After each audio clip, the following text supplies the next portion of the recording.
So it's Sir Roger Moore to you. Oh. He's knighted. Yeah. Wow. He's pretty much a home wrecker at this point. Yeah. A career record.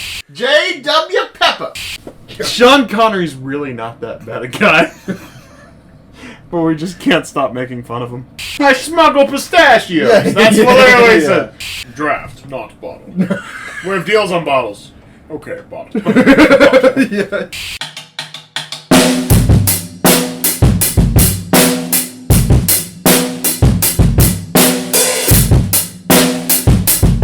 Yeah, you're... yeah. And we're on. Okay, yeah. Raped by the moon. Raped Moonraker. by Moonraker. the moon. We've all Excuse been there.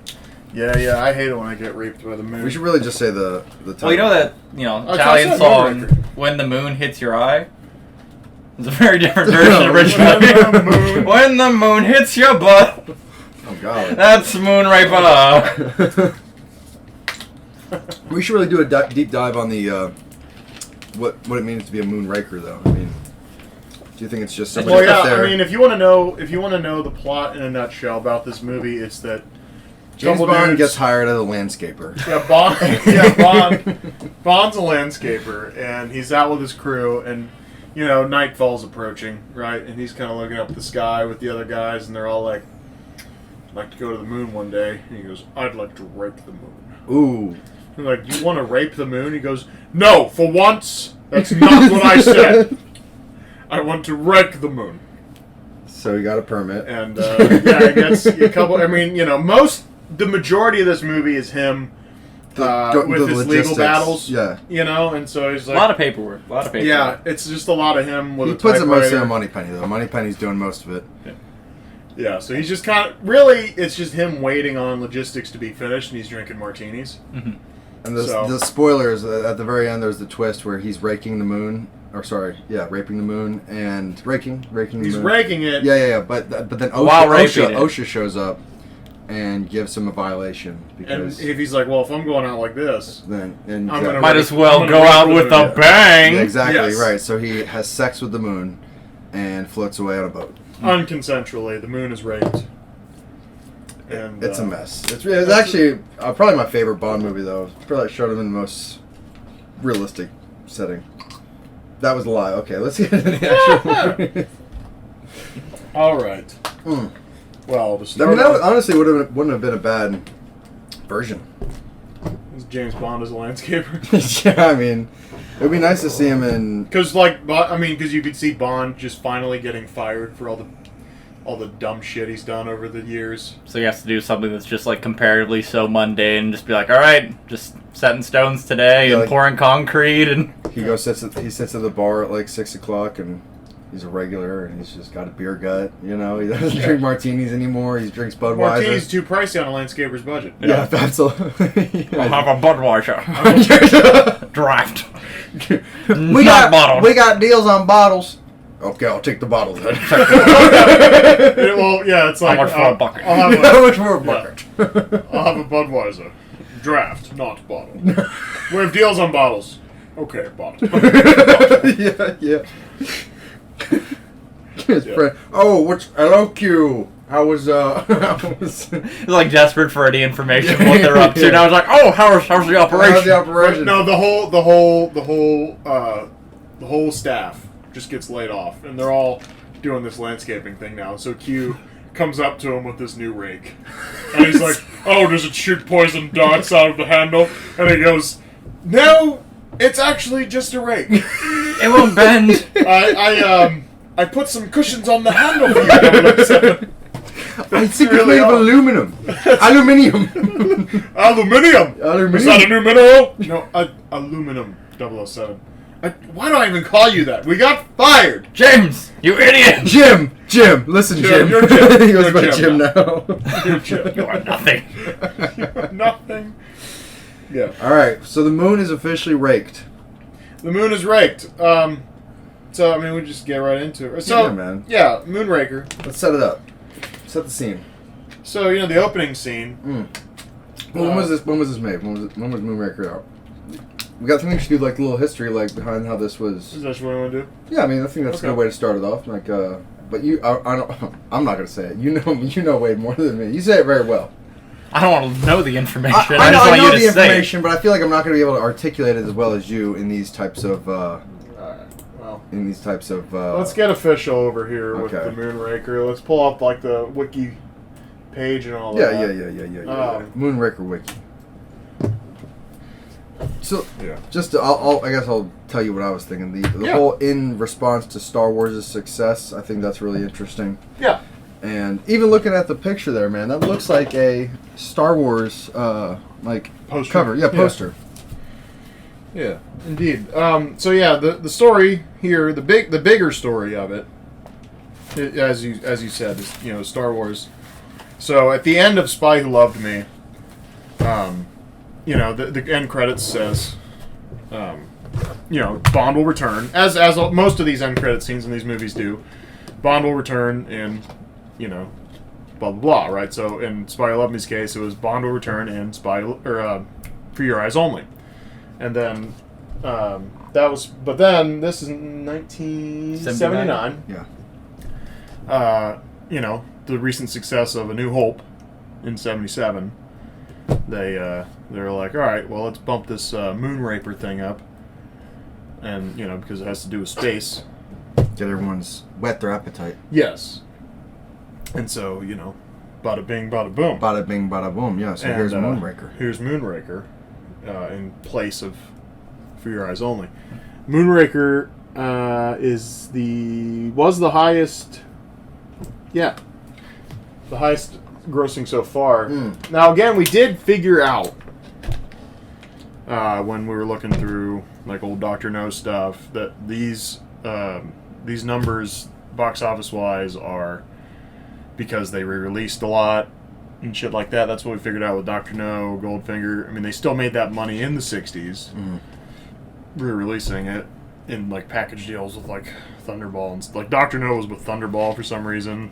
We're looking at a lot of stuff. So I don't know the full scope with Moonraker. And while we're live on the podcast, we're not live, you know what I mean? Yeah, while we're recording the podcast, I'm not going to go know. and research and everything. Sure. But this one allegedly box office 210.3, which is the highest of the Moore series. On a budget of 34? Which means, on a budget of $34 million. Holy guacamole. Which means it is the highest of, the Bonds so far. It seems, the first of each, as we go forward, the first of each new actor in the Bond series, they always get a big number off the bat. Yeah, So the Live and Let Die was 161. Man with the Golden Gun, it went down 92.6. And then for whatever reason, everybody was like way into Spy Who Loved Me, so 185.4. And then everybody's into space, so 210.3. And then For Your Eyes Only still did pretty well, 195.3. Octopussy 187.5. Nice. Yeah. A View to a Kill. Apparently, we lost low interest, 152. But then Timothy Dalton, anyway. Yeah, I don't. So, I think that this is no matter what, just a money printer. money machine. Yeah, it's a money machine, Yeah. man. You could. All these numbers are pretty much just going right into the noses of these executives. Yeah. And You get your franchise, you get your formula, you make your movie, you get your billion. get your cocaine, man. It's pretty easy. Or, 210 million. They're close. Yeah, I mean they were still rolling in it. You know what I mean? They had stocks. You know how it works. The one Bitcoin. Bond movie that did get $1 billion was Skyfall. You said that again. Sorry, I didn't. The one Bond movie that did get up over $1 billion is Skyfall. Oh wow. I don't know if that has to do with inflation or popularity, though. I mean, because what's 210 in 79 to What did Casino- 1.1 in Casino 20 Royale only made 616. I never saw Skyfall. I still haven't seen it. We're gonna watch it, of course. But Oh, yeah. I never watched it. We'll get there. I'd We say have a long inflation. way to go. Yeah. So we are here. I say. That was a good. That was exactly what I wanted. Yeah. Just Yeah. A little. Just a little. Because I think it was because it was something, something. A little something, Yeah. something. Because I think it's interesting. Before going into it to know the little history about it. But Absolutely. so, how's this movie start out, man? So we got we open up, and we're looking at a plane, right? And if we're if we're going with the trope of not the trope, but just that funny. It's kind of more of a joke with people not making the movies. but when you hear the title of the movie, it's like, how long does it take for them to say it? Right? But like, as soon as we open this movie, there's a plane, and then the rocket ship. I don't know how airplanes are hauling rocket ships on top of them. Yeah. To me, that doesn't really make sense as a transportation Doesn't add up. type of thing, but otherwise, with how the scene plays out, no other way to go around it, I'm sure. Yeah. So, some dudes hijack the rocket ship, right? The pilot's like, what the hell's that? And it's like, well, that was kind of stupid because it says ignition right there. Yeah. It was the rocket ship ignition. Yeah, I'd be pretty upset if my co-pilot was like, I've got no idea what's going on. And then all of a sudden, the rocket ship takes off, and the flames from that plane explodes. Instantly. And the rocket ship, they hijack it. Mm-hmm. My biggest issue is, like, even from a safety perspective, they would not have taken off with the spaceship having fuel in it. Like, they would have fueled it once it got to wherever it was. Like, just... Yeah. Just for, again, to go to the possibility of this even being Yeah. possible. But They wouldn't even you have could fucking assume, fuel. this being a little bit of an inside job and them setting this up, maybe the guy who's supposed to make sure there's no fuel or do that inspection is... I'd like to hear also from in on that it, guy. but- Yeah, I'd like to hear from that guy, man. He's like, it looked empty. Oh yeah, this thing, no fuel in it. Don't worry. Don't check. That check fuel the gauge is broken. It's fine. Don't worry The fuel about it. gauge is faulty. Oh, can we get that fixed? Not before takeoff. Can't do it. That's Jim's job. Union stuff. Things are in motion. I got a break here in like 20 minutes, so I can't loan at the time. What was the Dr. Evil henchman? It was that guy's job. Which they never say the name, and then he just calls him like, ah! Or something. I don't know. It's goofy. But, alright, so, yeah, the rocket ship takes off. My problem was not only, like you said, like, why is there fuel in the rocket ship, but also, like, do rocket ships, like, we just kind of got the capability for rocket ships to safely land, right? So hijacking a rocket ship to be able to use later kind of presents an issue in of itself. Yeah. Well, I mean, I would think. they were already like talking about, because they said the Moonraker was the one ship that was able to land. Right. So maybe it did have the capability to launch off the back of an airplane. Yeah. There's some things that don't line up with the era because they all have these like Star Wars guns once they get into a fight in space, and we're like, which are never utilized again. Yeah, so the U.S. just had laser guns in '79. Everyone had laser guns. I will say I like the quick nod to the attempt of trying to break into the sci-fi genre because it is kind of tough to make like this. They didn't, of course. The execution was not that great, but I like the effort. You know what I mean? Yeah. They were willing to expand on something that was a little outside of their bucket. But again, also trying to get on some of that Star Wars popularity and hype too. Yeah, maybe it was let's just repaint a couple Nerf guns. We'll do a space battle. Yeah. Yeah, maybe it was kind of that cheap James Bond, like, all right, fuck it, let's throw lasers in. Who gives a shit? It does. Freaking shark with freaking laser beams. Yeah, freaking sharks with freaking laser beams on their freaking heads. Okay. Yeah, that is kind of funny to think about. Like the vibe of kind of apathy from this whole franchise. Yeah. Like the further Sean went in his movies, you saw it. You saw it. He's like, just a huge. He's got the big gut. Like, fuck it, I'll be a spider there.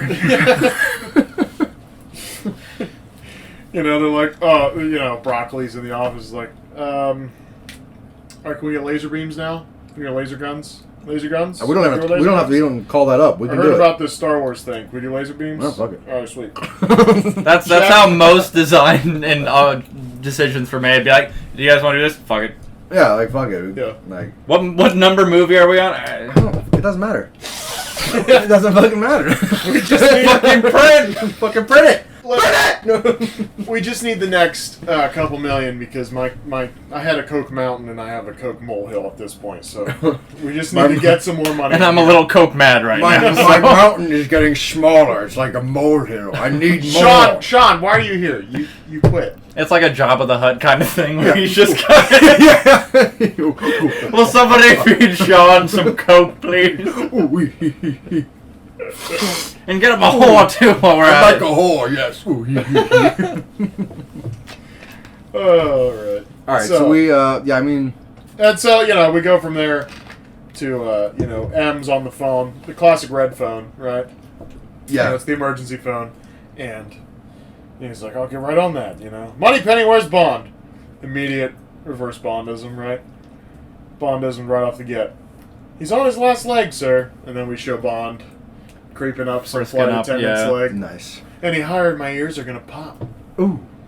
I didn't, by the way, the fade into the fade into Q. Wait, right, Q?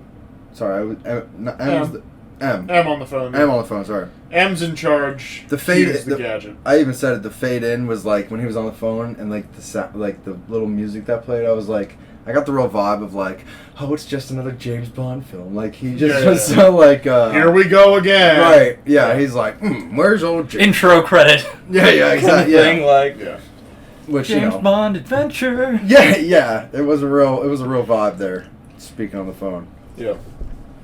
So he's breaking the girl. He's about to get there. He's attempting re-entry. Full foreshadowing here. And dude walks out of the cockpit. No pun intended.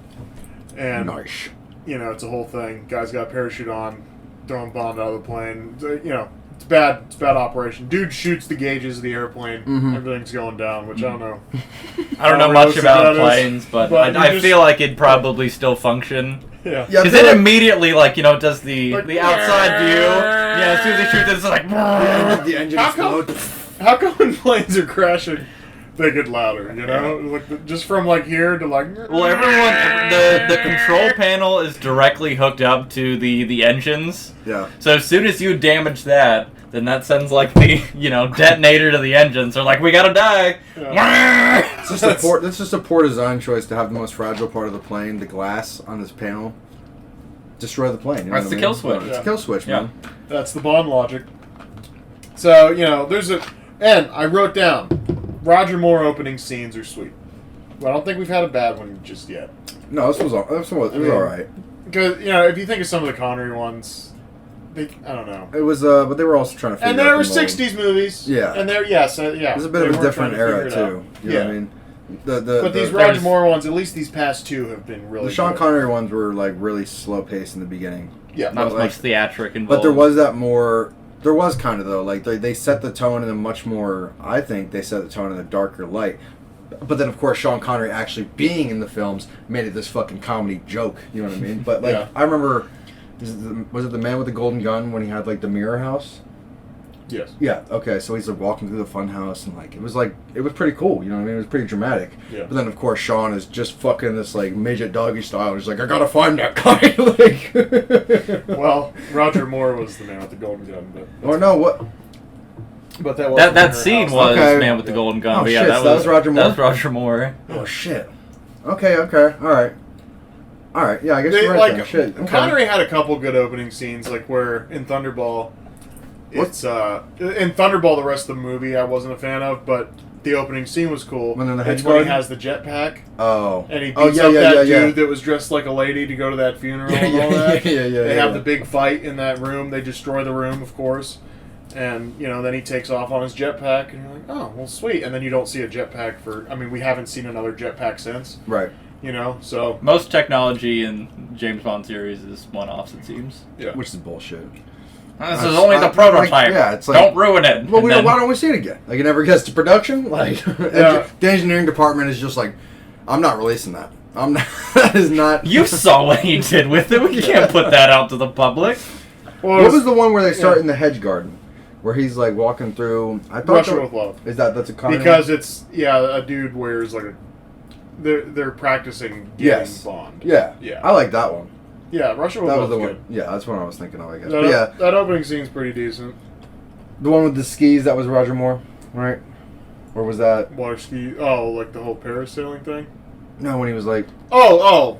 Was that Her Majesty's? Oh, Just Spy Who Loved Me, where there's the ski thing, and then the parachute with the big London... Yeah. Yeah, okay, logo. So that was Roger Moore, too. Yeah. Alright, then I agree. That was last movie, yeah. See, but that's the thing, these are all blending into one. No, I know. Believe me. They're just blending into one James Bond. So I could write his own James Bond movie just based off of stapling different scenes I can have together. you a Bond script in 10 minutes. But yeah, you're right though. The Roger Moore films have been like pretty spot on with their opening scenes. Yeah. I still don't think that any of the Roger Moore movies thus far have been better than Live and Let Die. I thought Live and Let Die was like the first Roger Moore and like just came in strong. Other than the 14-minute boat chase. Yeah. I thought it was pretty. Oh, that fucking J.P. Pepper. J.W. Pepper. J.W. Pepper. Yeah. Yeah. So, but yeah, these intro scenes are good. So, Roger Moore jumps out of the plane. He doesn't have a parachute, and he's chasing the guy that has a parachute. Actually, Jaws pushes him out of the plane, if I remember right. Yeah, he does. Yeah, Jaws just yeah. So he chases him down, which is, I imagine pretty hard. And there's a scene in, not that it matters. Fuck it, it's not. No, I'm not doing that. So anyway, he chases the guy down with the parachute. Wrestles it away from him, and then he's like, "Sweet, I got the parachute, I'm good." He hooks it. There's a little moment where he's like, "Oh, can I hook it? Or if I had too many martinis?" And so he gets it hooked, and then Jaws is on the prowl, but no Sky Shark. Yeah, Sky Shark, and so they have a whole thing, and Roger Moore evades him, of course, and then shoots off his parachute. So he's created separation. Jaws goes for his parachute, doesn't work. Tears off the ripcord. Yeah. Jaws flies into a circus tent, and then that's our, intro into the opening song. And then we had comments on the opening song. Oh. I mean, not great. No, yeah, not great. That was... Didn't care for it. Like, all the silhouetting, the girls, like, jumping around, doing, like, the swimming maneuvers, like, the dive maneuvers, and that's kind of the thing. Like, some of them looked okay, but some of them looked almost, like, cartoonish. No. With the way, like, they would dive, and it was very clearly, like... Stop. They moved her during the dive or something. Like, they would just move around, like, in weird ways, and it wasn't good. Silhouette of the lady being lit up. She's, like flying through the air like she's a and that was goofy. I don't know. That's what I was thinking of. We weren't trying in this one. Or it seemed like this was almost like a TV sitcom intro rather than it was like a... Besides the boobies. Yeah. There was definitely there was definitely a little bit more... They're always real sneaky in these early ones here with the tits in the opening they're song. There, yeah. Yeah, never any double D's or is. Big over the top, Sure. looks. No it's Don just, Honbanagos. Just a real hippie girl. Just hey, how old is that? I don't know. Is that like a teenage guy? Nah, those are boobs. Oh, okay. There's a tit. Yeah. So, you did miss. You remember how we had to debate, not masturbate, debate. And whether or not there was actually a nipple in that one scene where she was coming out of the shower. Yeah. Okay. So, Spy Who Loved Me. Mm-hmm. You weren't here for it, but there's a scene where dude walks in, and guys, it's like an open shower window for whatever. Like it's just clear, like it's not frosted glass or anything. Okay. And like she's just in, and like she's just like, boom, just tit. There's Boom. tit right there. Bam. Love Not both, but just the one. Just she's it's kind of side angle, but definite tit. Protrusion. You missed definite tit. Dang. It's if hard. only there was an easy way to consume that type of content outside of movies. Yeah. But I'll tell you this, man. Only. I will tell you this, man. This is serious. If I were to type in on the internet boobs, it doesn't compare to seeing surprise boobs. That's the best kind of boob. You know what I mean? It's Boobs just in unexpected places. It's like, whoa. Was that? Yeah, it was. Cool. You know what I mean? Yeah. But if I just type in big boobs, and it's like, all right, well, this is kind of boring now. You know what I mean? Yeah, you're right. But yeah, I don't know. It was cheesy. The opening song. Yeah, cheesy for sure. You got the tit, of course. Original song, blatant right? there. Original song. They're all original songs. The last movie was the only one that was made for the movie, but not titled for the movie. Was that the Adele one? No. This last one, like Spy Who Loved Me. Okay. Was okay. No One Does It Better. I see. Okay. So it wasn't actually like The Spy Who Loved Me. Yeah. It was No One Does It Better. No One Does It Better, and yeah. Yeah, and this It song was definitely still wasn't... written for that movie. Yeah, well, no, was- just this song wasn't doing it for me. It was a little boring. Yeah. I mean, Diamonds Are Forever was great. Oh, Live and Let fire, Die, dude. fantastic. Yeah, Live and Let Die was lit. Man with the Golden Gun, and whatever. Live and Let Die and Diamonds Are Forever, by far my two favorite. Yeah. So far. They started that at Goldfinger when it started being written for the Bond, the film. All right, so every villain welcomes Bond in with open arms. Oh, yeah. As is tradition. So Bond, right on a helicopter. Of course, Bond's a fucking know-it-all expert on everything, right? So he walks in, like, what do you know about Moonraker, Bond? And he's like, oh, well, only what I've read in the news. Everything. And then proceeds to just recite all of the company information and the, share price. And, not quite that far, but just a lot. Oversharing. Thanks, Bond. Just showing off. We got it all on paper here. They show him his little dart gadget. You flick of the wrist. Underutilizes. Yes, dude. That's. I mean, one would argue because he does usually underutilize gadgets. I am in agreement there. But, he has poor timing for the gadget utilization in this one, especially because there were scenes where it would have saved so much time. Yeah. Well, the device was a mind-activated dart gun. It was wrist muscle. Yeah. So he had to flex or something. It was like a nerve impulse, I think, is because he shows him and he goes like this, and he sticks M's painting in the horse's ass, and he's like, "Oh, thank you, 007." Wouldn't that just? I mean, I guess that. Yeah, you're right. You're right. So, but anyway, that's very easy. That's not like he has to get this gadget out and hack into fucking some code. You've played Assassin's Creed, man. He's an assassin now. You know what I mean? Yeah. So he would have been better off with the thing that Travis had from Taxi Driver. Yeah. That would have done him better. What was that? He made like a homemade gun. Like it was just on like a rail, so like it would holster he took, here, like, drawer rails out of his and then desk. if he flung his arm, it would just slide it down the rail and into his hand. Yeah, he made it like homemade, like took off drawer rails from his desk, and put this whole deal in, right, and so ties it to him, and it's in his sleeve, and so he's like, "Huh, you talking to me?" Oh wow! So it's a whole. That's thing. pretty sweet. It was pretty slick. I was pretty hyped once I saw it. Yeah. James Bond would also probably that would be a hazard. Yeah, him and Q need to get together. They could brainstorm a couple ideas. ideas. This is a door rail that I fitted to your arm. I think it's time for retirement, Chief. I talked to this guy Travis. So yeah, he gets the gadget. Yeah, he gets the gadget, and immediately he's on a helicopter to Drax's compound. Real quick, before we go past the weapon of mass destruction he has on his arm, they give him cyanide pills and like armor-piercing rounds. Did they ever use the cyanide? The cyanide is killer for poison. No, I'm saying. But did he actually utilize it? Yeah, like we think he used the armor-piercing one. I know he murdered a couple people. I think the cyanide, the explosive he used, which granted I don't know. It wasn't an explosive. It was an armor-piercing. Or yeah. Which is how he gets through how he makes the G-force simulator stop. Yeah. So but how do you know which darts to put in? That's what I'm saying. Did he why did they give him two options? It's like okay, well I'm gonna just can't they just be armor-piercing cyanide darts?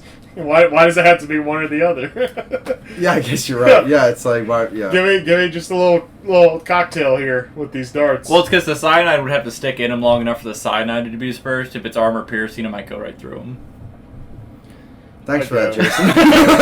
I'm sorry that was actually a good answer, but yeah, okay, well, that's fine. But my point is, you're creating a problem of, well, how do I know which one I'm going to need next? Yeah. Because it's supposed to be this secret thing, right? No one's supposed to know you have it.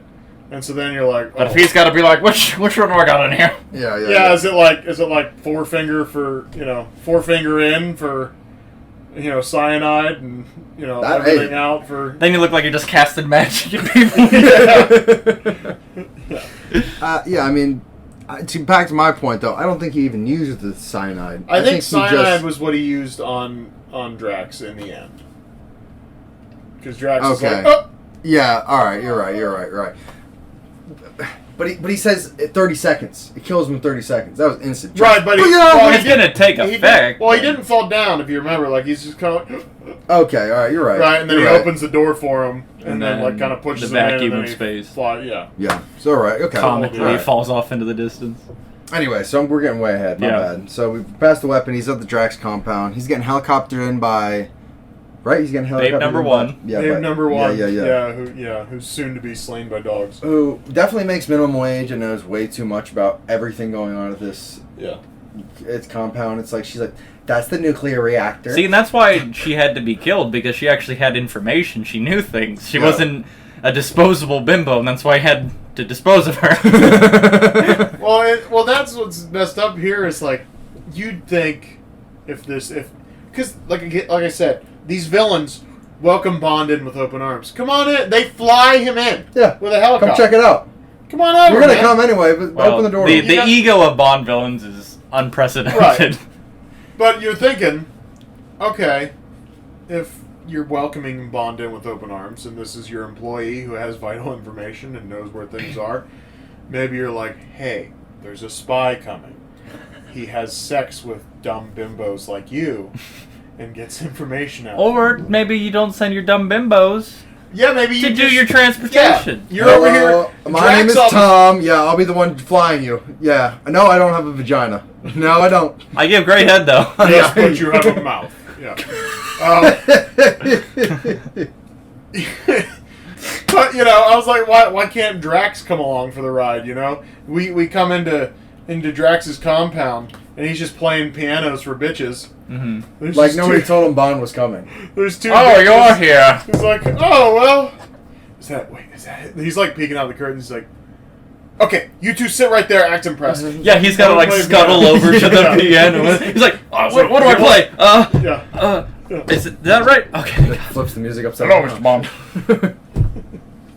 Oh, Bond, I didn't know you were coming. So, yeah. They leave him be. They leave them be to talk. Right? Bond and Drax are talking, and they do just the good old villain Bond banter. I feel like he said something really funny to the girls, though. I don't remember what he said. He just told them to get away, but just like I think that was the way he said it that I was like, what did he say? He said something about like international women. Do you remember? I don't know, but he made a comment. He made a comment about how like women from different cultures are awesome. Probably something like that. And then he was like, "All right, be gone." It's like, I love me some French bitches. Yeah, checks out for a Bond movie. Yeah. Anyway, we'll move past that. Just some light misogyny in the morning, Yeah. So Drax is casually feeding his dogs these hunks of meat. And for some reason, they just kind of fast forward the dogs chewing it up, which was goofy. Just to show him being more vicious, I guess. And then, our guy walks in who, I'm sure they mentioned his name, and I just can't fucking remember it. Oh. We, as soon as we see him, he's just got this like glare on. Oh yeah. And we're I called it right from the beginning too. I was like, I really hope this dude's like henchman material because he looks like the guy. He looks got exactly like material. Best henchman you could ask for, though. I called him Juice Box. That's right. I called him Juice Box. I don't know that the best henchman is the one that you know is a henchman. The best henchman might be able to he looks like he just stepped out of a dojo. He does. He's got like his little tea set and everything. Yeah. And yeah. Oh, that's what he says. He's like the best things of. And he wasn't talking about the women. He was talking about the tea. He was like the best parts of other culture, or the best part of your culture. He was talking shit about England. Yeah. He was like the best contribution England ever made to Western civilization was tea. Yeah. Yes. It's like, get fucked, England. Yeah, he was like, damn. Bond's just kind of like, I don't give a shit. I really don't. Fuck the Queen. Fuck the Queen. I fucked the Queen once. Yes. Queen Elizabeth she's a wildfire. Queen Badhead.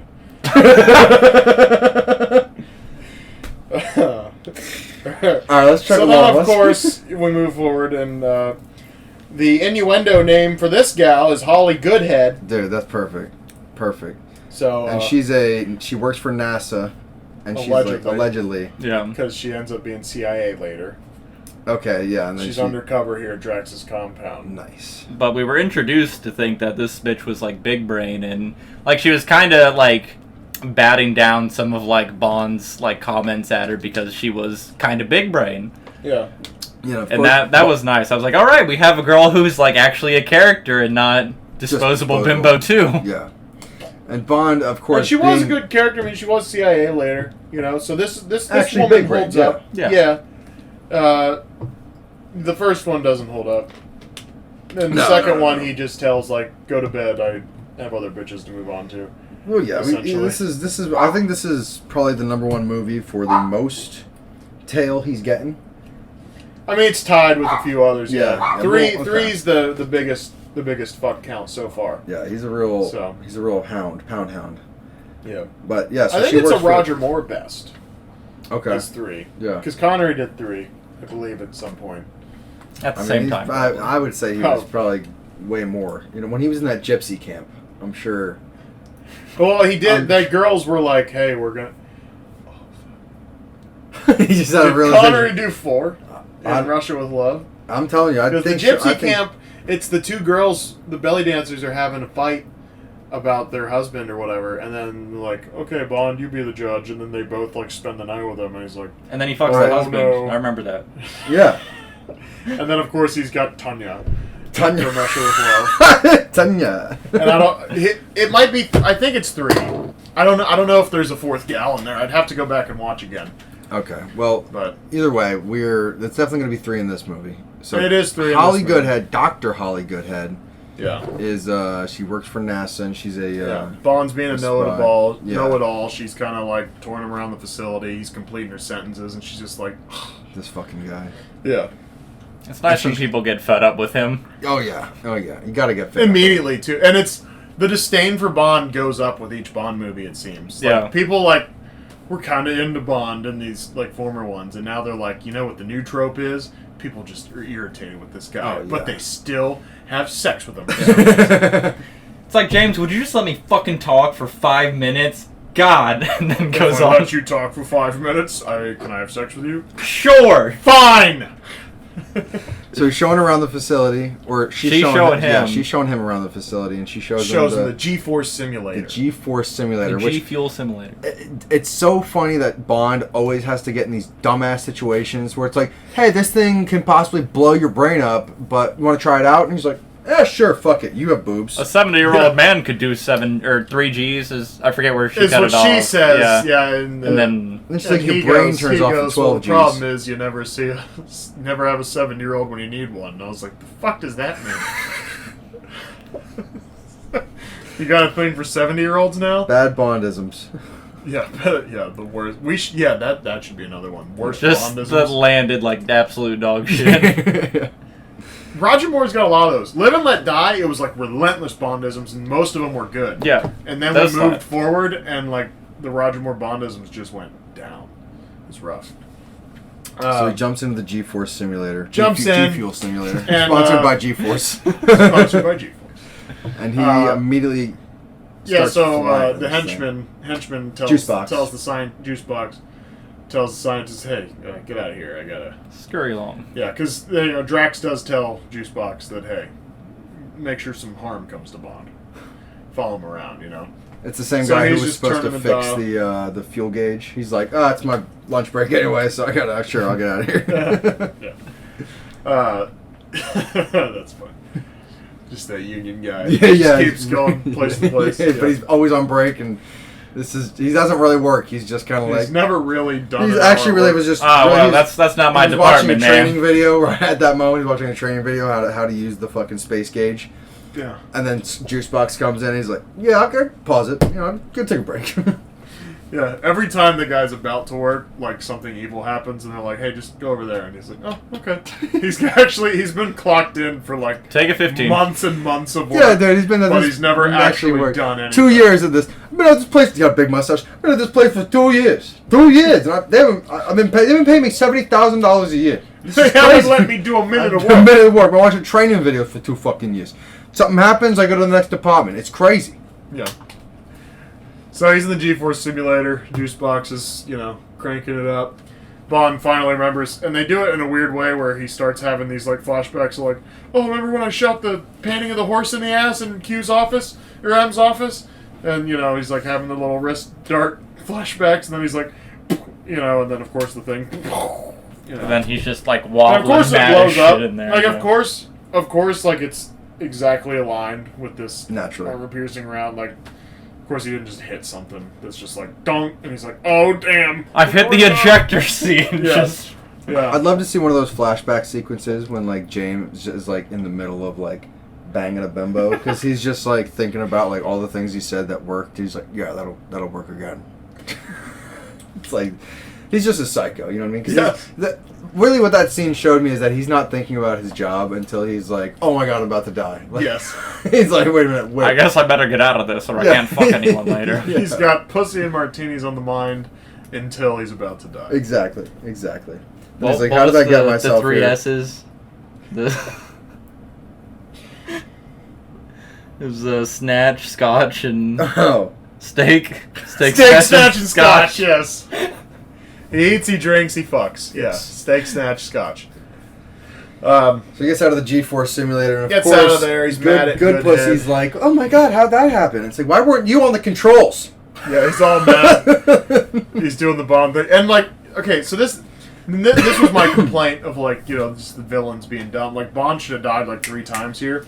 If you want Bond dead, you know he's coming to your facility.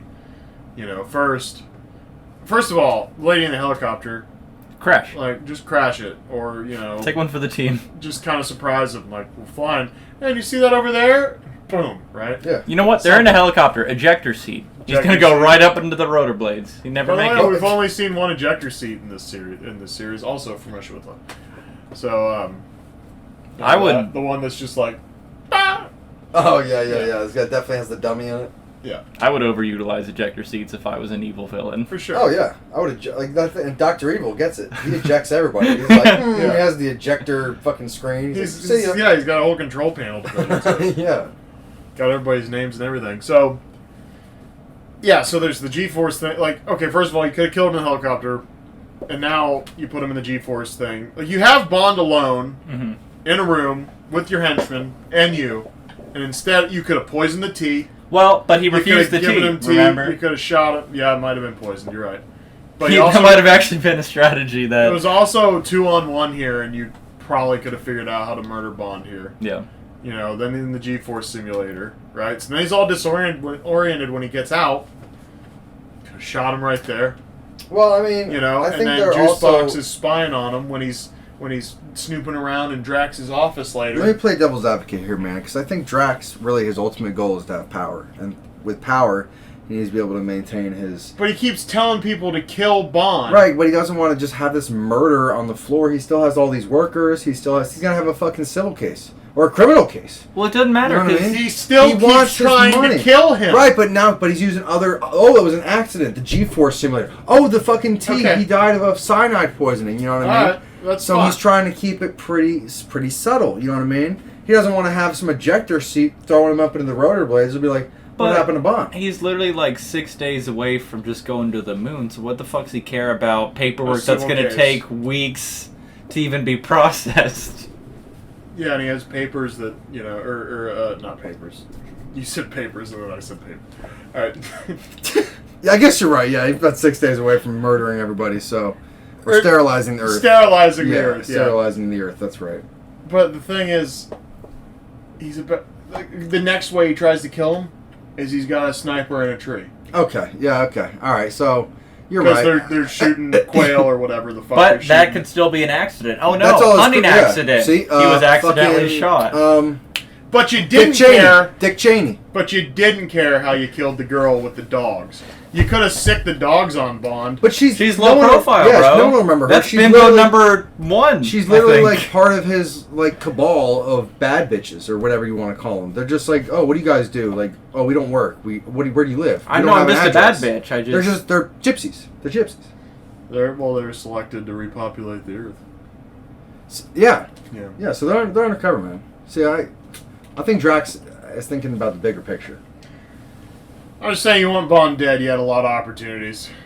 Because Bond's snooping around your office last night, and Juicebox is just like, I see that. He was like, I wonder if they'll fuck on the desk. Yeah. They didn't. Of course, he talks that gal into bed. The Bondism is, oh, maybe I didn't write that one down. Real quick. Oh, wait, it wasn't a Bondism. She just said, my mother gave me a list of things not to do on a first date. And then she's like, I never learned to read. I'm like... And, like, to me, that just landed so shit. Like, it was kind of funny at the time because she was just like, I want to fuck you. Give me just... Yeah, I don't want to lays flirt. down on the bed, and he's like, "What about that list?" She's like, "I never learned to read." You're Perfect. Like, oh, You're yeah. just my type. Yeah, basically. Real quick before we go past the sterilization thing, this is more of a question on like if let's say a sterilization was going to happen, do you really think that like the world would know? Because like wasn't the whole point it was kind of being like secretive a little bit? He was going to escape to the moon by himself, and everybody's going to be trying to be fucking each other, and like no babies are going to be made. Well, I mean, because well. I mean, no one's gonna know at first, but then it'll be a little while. Eventually, they're gonna be like, "Wow, what happened to that old Drax guy?" Birth numbers have really gone down the past couple years. Yeah. You know, like anybody who's pregnant already is probably gonna have babies, and then all of a sudden they're like, "Have you noticed that no one's getting pregnant?" Yeah, but like they had to have at least had some kind of idea something would have happened, because they had like I'm moving along way ahead here, but like once they're on the ship. Like, it has the radar jamming kind of thing to where they're not being detected by anything, but they never said anything about the pods. So, I mean, they might have been able to detect, we have a weird thing coming out of a random blank spot. Yeah. Let's take a look at it. And they're this weird, purple gas shit's coming out. I guess you're right. I was more just kind of... They maybe would have had an idea at that point, but, logistics of sterilizing a planet. Probably. That was your first mistake. You have probably put in more thought about it than they did at this point. Exactly, than the writers did. Yeah. For sure. They're like, sterilization gas, that's fine. We've all put more thought into any of these Bond movies' plots than the writers did. Yeah, for sure. Alright, so, yeah, Bond has a little X-ray gadget, when he sneaks into the office. I think it was pretty slick. To hack the safe.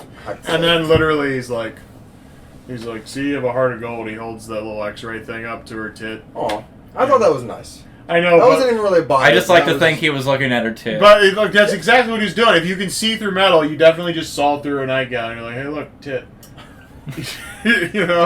Even though you just saw them, you were just fucking her. What an animal. He's just... Yeah. Yeah, you missed Mr. Bond, did I? Because of shooting quail. Oh, yeah. Whatever the fuck burns. The quail, okay. Shoots the dude in the tree. He's like, did I? And the dude falls out of the tree. Which is good Bondism. Mildly dog shit, because dude perched up in the tree, he's got like a scope and everything, and, it seems like it's a little bit at range. And probably waiting for the right moment-ish, but also, why did Bond have time to shoot? Well, and so, I'm not much of a hunter, but, when you have birdshot, isn't it usually like these pellets that spread out and... Yeah, that's what I heard. I think. So... Chappelle's got a joke about it. I think that checks out. So, at range, you're shooting something that's just going to be spreading out to a bunch of really tiny metal balls. Yeah. Yeah, isn't that dude... And yet we're sniping a dude that's Isn't the guy in the tree just going to kind of be like, ow! They might get pretty fucked up, but... Instead of falling out of the tree. If it's birdshot, like you say, he's just kind of like, huh! Also, was that the only sniper they had? I feel like that's kind of like, the triangulation of fire, you know what I mean? I feel like you've got enough goons, alright, you get that tree, these, it's an opening. Yeah. But there's just like one guy like, oh, he's coming. And of course, he's hidden in a tree, and Bond, not only does he know everything, not only does he fuck everyone, not only is he drunk all the time, but he's also like, this dude in that tree. Bam! Yeah. And we don't know, that dude could be hunting quail. We just committed murder based on the assumption that this dude was trying to murder him. Which that guy's probably pretty mad, like in his after death, because no one gave a shit. No one cared. They were like, "Get him out of here." It's like, oh my god, they shot John Smith. John Smith. Was that Smith over there? Oh my god! He was Call his wife. He was supposed to fix that fuel gauge. No, that's Frankie in there. Oh, well, okay. What's he doing? He's watching a train video. Good. Get him on the train, and he'll do something one of these days. Again, with the support group for women Bond fucked. We were talking about that couple times ago. Just every time if he touches you, your death is probably around the corner. Yeah. Some kind of bad luck. As you pointed out, she just ran past the golf cart and into the woods. Yeah, the dogs were sick on her. I get that, if she didn't run away from the situation, she would have died another way. But it's like, so golf cart's there. Get in it, check your keys. If it's not there, whatever. Like, you could climb on top of it. It had the thing. Climb a tree. Climb a tree. Definitely, but they're not taught to think. They are taught to have sex with James Bond and that's it. That's actually a class for girls in school in the It's a 60s training. It's a and training 70s. video. It's a training video. They have to, like, if you meet James Bond, you have sex with him. Mm-hmm. Absolutely. And that determines whether or not you're a primary bimbo or if you're one of like the one-off bimbos. Because if you do like I got a minor in James Bondisms or something, then you're like one of the side characters that he bangs for like a minute and then disappears. But yeah, then if you get like your master's or your PhD, then you actually get to bone him and get a movie. Yeah, exactly. It's like, oh, well, Goodhead was top for class. So yeah, but of course, like we were talking, like you don't have repeat girls. So again, with the support group, just like he just tosses you aside and moves on to the out of my next way. film. Yeah. Yeah. So she dies. She's dead. So she's dead. What was her name? Sorry, I don't think we got a name for. It was bimbo number 1 though, right? Yeah, we don't have a name for her. I didn't find it significant enough to write down. Yeah, she only got She only got a little her airplay. undergrad. Yeah, she only got her undergrad. Look, C's get degrees. They matter on this podcast. Hey. C cups, just to be clear. If you get double D's, you get the whole movie. Alright, so... Alright, another Bondism. Bond walks into some museum and... Anything I can help you with? And he's like, well, I'm tempted to say yes immediately. Or, see anything you like. Well, I'm tempted to say yes immediately. Okay. Nice little cute little one-off. Yeah. Which one, they were focusing on, when he walked in the museum, there was the pot in the middle? Well, they do the tour a little bit later, and that's when they harp on it. Yeah, they say, she actually shows that if you lift up the pot, the alarm goes off, and then she puts it back. And so then, of course, when Juicebox and James are fighting in the museum earlier, just mowing down intentionally smashing the shit out of every single thing in that room. And, like, there was even one point where, like, Juicebox, like, throws a shoe or something, and James Bond, like, dodges it and then trips into the fucking shelf. Yeah. It's like, dude, like, when did you get so fucking drunk and clumsy? I mean, you've always been drunk. It's like about 7 this morning. Yeah, like, dude, you're having a bad day, man. First thing this morning. You gotta think James probably wakes up some days and he's just like, man, I'm just not in the mood to fucking fight villains. Like, but he probably doesn't take any days off, so he's just kind of drained. I think he exclusively takes days off. Well, yeah. I mean, he's always on the job. Yeah. He's always trying to be off. Yeah. And then they're like, spy shit. And he's like, I have to work again. Damn it. This particular day, though, he was not keen of mind. Yeah. So, Bond franchise loves a boat chase. We're on the, we're in, what's the town with the streets of water? Italy? Oh, yeah, Venice. Italy. Venice, yes. Venice, Italy, yes. So, of course, he's got a cool... gondola. Yeah. Or were we in Rio de Janeiro? No. We were in Not yet. Venice. Okay. Yeah, so he's got a cool gondola. Gondola? Yeah, I think it's called a gondola, yeah. Alright, sweet. But, he's just kind of he's got a little royal chair going on, just riding down the river, and then there's an attack. It's a staged funeral. The guy pops out of a coffin, misses. Well, he's got all these knives. Yeah, he's got like 17. Lining the top of this coffin. Well, from Live and Let Die, they just had a lot of leftover coffins, so they're like, we need to reutilize some of these. When he opens the coffin, it does this whole, like, spy movie, like the knives come out and, like, all this shit comes out. Yeah, he's got an arsenal. He throws one fucking knife. Misses. James Bond, like, catches it and kills him. Well, yeah. He dodges it, and then Bond pulls it out of the boat, throws it back at him. But before like, you think if you're popping out of this coffin and you got an inventory of knives, and again, like, why knives? Like, why can't you just pop out of this coffin? Silent but deadly. You don't want to draw a crowd. All right, there's silencers for pistols. Plus this fucking... Pop out of this thing. Pop, pop, pop. But silence, so... And then, I'm going to put subtitles there. Pop, pop, pop. Yeah. Nice. Yeah, but, like, yeah, I mean... Like, why knives? Why knives? There was no point to even having knives. Because you can rapid fire. And then, hey, if you're a not-so-good knife thrower who's popping out of a coffin with knives, maybe have that second one just ready to go. Right, you should rapid fire them. But you give Bond enough time to go, oh no, that was a knife. While he's clumsily trying to, like, unhook this other one. He's like, yeah. He's like, man, it's got that button. You know how, like, some knife sheaths have, like, the button? Yeah. So he's trying to get the button off, and he just doesn't have, like, the upper body strength because he's been laying there for, like, 6 hours. Yeah. He's, like, still, like, getting his blood rushing. He's like, fucking... It's a long arms con. asleep. He's like, fuck. Yeah. That's why he missed the first one. It's because his arm was still kind of like asleep, being awkward in the coffin. Yeah. So, yeah, Bond franchise loves a good boat chase, so there's a whole thing. Because apparently, then after he kills that guy, he's got a whole control panel over here for speeding down the streets of Venice. Yeah, he was keeping it. Yeah, it's got the thing that comes underneath it, so it can be a land vehicle. Yeah. Anybody around Bond just dies because he had the gondola driver, the gondola operator. He's like, all right, let's go, man. He gets into the motorized gondola and just has him, pushing him along. Gets hit by the knife. Yeah. So it's like, man, like you didn't need to sacrifice this poor Venetian. Yeah. You know what I mean? Like you could have just that poor Venetian. Yeah, like his whole. I just get paranoid and have to look at it. Look at what? Just to make sure. Yeah, the cameras, yeah. Yeah. And they're plugged in. Okay. Anyway, yeah. So the whole boat chase. The guy who's sitting there, when, because Bond, murks everybody, and then the boat has a little thing coming up off the bottom, as you said. He's driving up on the shore, right? And there's all these people. And they're all like, oh no, oh god! There's a boat coming out of the water. As he drives at like 10 miles an hour. Yeah. There's a guy at a table, and he's sitting there drinking wine. And it's the same guy. There's a guy on the beach in The Spy Who Loved Me where his Lotus of Spray comes up onto shore, and the dude's got a bottle, and he looks at it, and he's like, oh. Like he must be drunk or something. Yeah. And then, dude's same guy sitting in Italy, and the boat comes up onto shore, and he's like, oh. So, 2 movies in a row, that guy's an alcoholic.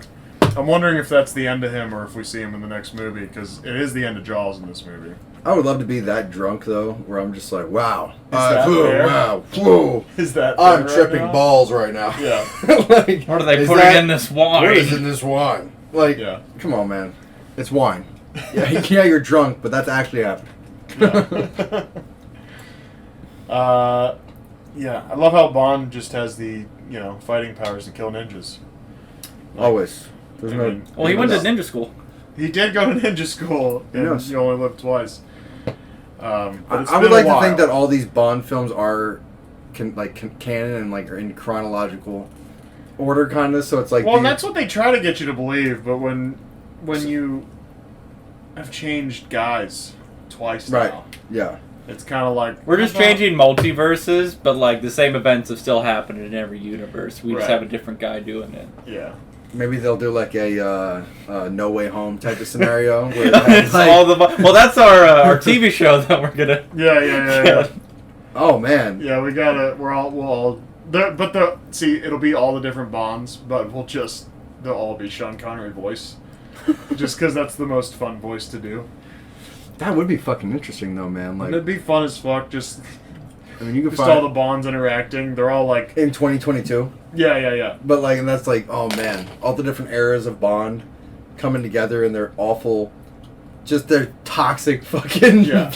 But all of them can kind of put their heads together and do shit, except for Sean. Man, that would be so fucking interesting to watch. Except for Sean's just usually also the antagonist. Yeah, he's the protagonist and the antagonist at the same time, because what all the other Bonds agree on is okay, we can probably figure out a way out of this, and we hate him. Even though he's working with us, he's like, can I fuck it? And they're it's no. How do we distract Sean long enough to accomplish our goal here? Yeah, Sean oftentimes is the reason that there's a plot. Yeah, it's really just an adult version of Scooby-Doo, kinda. But that sounds so fucking. Great. That actually sounds like an actually funny James show. Bond in the multiverse. It's it would be 3 versions of Bond. Definitely Sean, definitely Roger Moore, and whatever the next Dalton, Brosnan, Craig. Well, no, I'm saying whatever the next very memorable one. I haven't seen them all. You know what I mean? So, the next movie. Okay. Well, not. Because Sean is very, very memorable. Sure. Roger Moore, very, very memorable. Yeah. What was Honorable Dude, they all got a shit on Lazenby though. That's one thing. They're all Lazenby comes by, they're like, get out! No! And he just keeps trying to join in, and then at one point he's an antagonist, and they're like, this is no! And they eventually defeat him, and then they just keep beating the shit out of him at the end. Like, they all just have bats for some reason. No, because like everybody just beats the shit out of Lazenby for the fact that he did that one movie. Everybody hates it. Yeah. And so then that's just representative of it, and they all just kind of like, fuck you. And he's like, okay, isn't this a lot? And they're like, no! Like, can't you just shoot me in the head? Just doing my job! Yeah, no! No! They all just beat the fuck out of him. I like to see it like more kind of like them solving like real world problems. Yeah. Like, living in like, you know what I mean? Living in like It's a all modern, very small time bullshit. living in like a modern kind of like maybe like an LA suburb, you know what I mean? And they're all roommates having to deal with like a corporate structure, but they're just these old, disgusting men. Yeah. That just can't figure Wait, sorry, society you're saying out. Always Sunny, but... Pretty much, I'm more of the... They all own a bar. It's an Irish pub, which thinking- doesn't make it... It's an English pub. It's an English pub, though. That's the difference. I'm thinking of more like a Wilfred vibe. Okay. You know what I mean? How Yeah, it's just yeah. kind of like... He has... Like, they just are... They're monsters among society. Like... I dig it. Yeah, we gotta get... We need... we gotta start... I think we gotta start writing that. We gotta write it, and we need an animator. Because, I mean, what are we all gonna dress up like different Bonds? I mean, we need an animator. We'll move to LA, man. It'll be okay. Yeah. Someone that can draw and then animate it all, you know? We got a guy. if this sounds like you... yeah. Please contact us. At Content Crisis Hotline at yahoo.com. You don't have to do that. It's gonna happen anyways. Alright, so... Okay. So we're chugging along here. Alright. Where are we at? That was a good tangent to go off on, but that was I forget Bond where can the kill fuck we were. ninjas. Boat ride. Oh yeah, the ninja. He finally pushes him out this, stained glass window by the clock. He lands on a piano. It says, "Play it again, Sam." That's his Bondism there. Fuck Casablanca. Fuck Casablanca. Yeah. So then he goes and he reconvenes with Dr. Goodhead, in hopes of getting some good head. And he realizes she's CIA, and so he starts going through all her shit. The little pen, has like a little poison dart thing, and he's like, "Not what I want to get stuck with tonight." And they're like, "What do you want to get stuck with?" Oh You yeah, wanna he get wants to sticky. get pegged for sure. Yeah, that's the new thing. It's like, Step on me, mommy. because Connery's evolved Connery's evolved in this series for us from "I'm hungry" to like "I'm insatiably hungry. I want to have sex with you. I want to rape you. I want to fuck your face." So now I'm being like a And simp. now he's just like a little gay. He's that's it, but that's like the perfect character for our show. Like really, he's just like struggling with his sexuality. Yeah, Connery is struggling with his And sexuality. that's why he's so aggressive towards women. Because he's like, I have to be like this. I have to fuck women. But his therapist is like, "But why?" How's your relationship with your father? My father? What about my father? I mean, He like, left when I was young. every time they get a little farther, like the therapist and him get a little further, he then tries to just have sex with her again. He goes over and sits beside her, and he starts tickling her legs. Yes, dude. It'd be like in Step Brothers, how Will Ferrell's like me, like, "I'm in love with you. I love you so much." Yeah, every time they get a little, he has some breakout moment where he sheds one Connery tear. And then wants to have sex with her immediately. All right, so isn't this sexy? Would you he undoes his ties. Like, would you like to have? Would you sex fuck with me? now? I'd fuck me. I'm so sad right now. Sean, put the drink down. Where did you get that? This?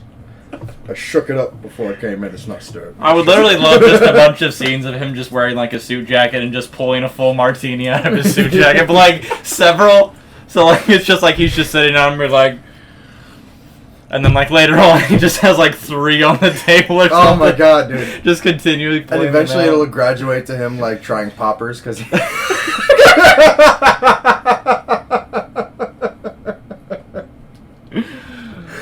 Dude, this could. We're writing this. Yeah. If you think you're going home after this, we're gonna start writing. Yeah. All right. So all that happens. Her perfume's like a flamethrower and all this shit. It's crazy, right? They bone. He gets some good head. you know, and then he leaves the room as he does. And she acts like she's asleep, and then she's like, it's time to go, so she leaves. It's a Rio. She's flying to Rio, that's why he knows he's supposed to go to Rio, blah, blah, blah. He discovered that facility with the poison gas. He takes Q and the Minister of Defense there, and then it's basically just, they get egg on their face, as you said. Yep. Yes. Is that where they put them? That's where they slap the gas. Yeah, they had gas okay, masks on. They're like, here we go, and then Drax is just. He puts in the code, and he's just in there like. Yeah, Drax is like, oh hey.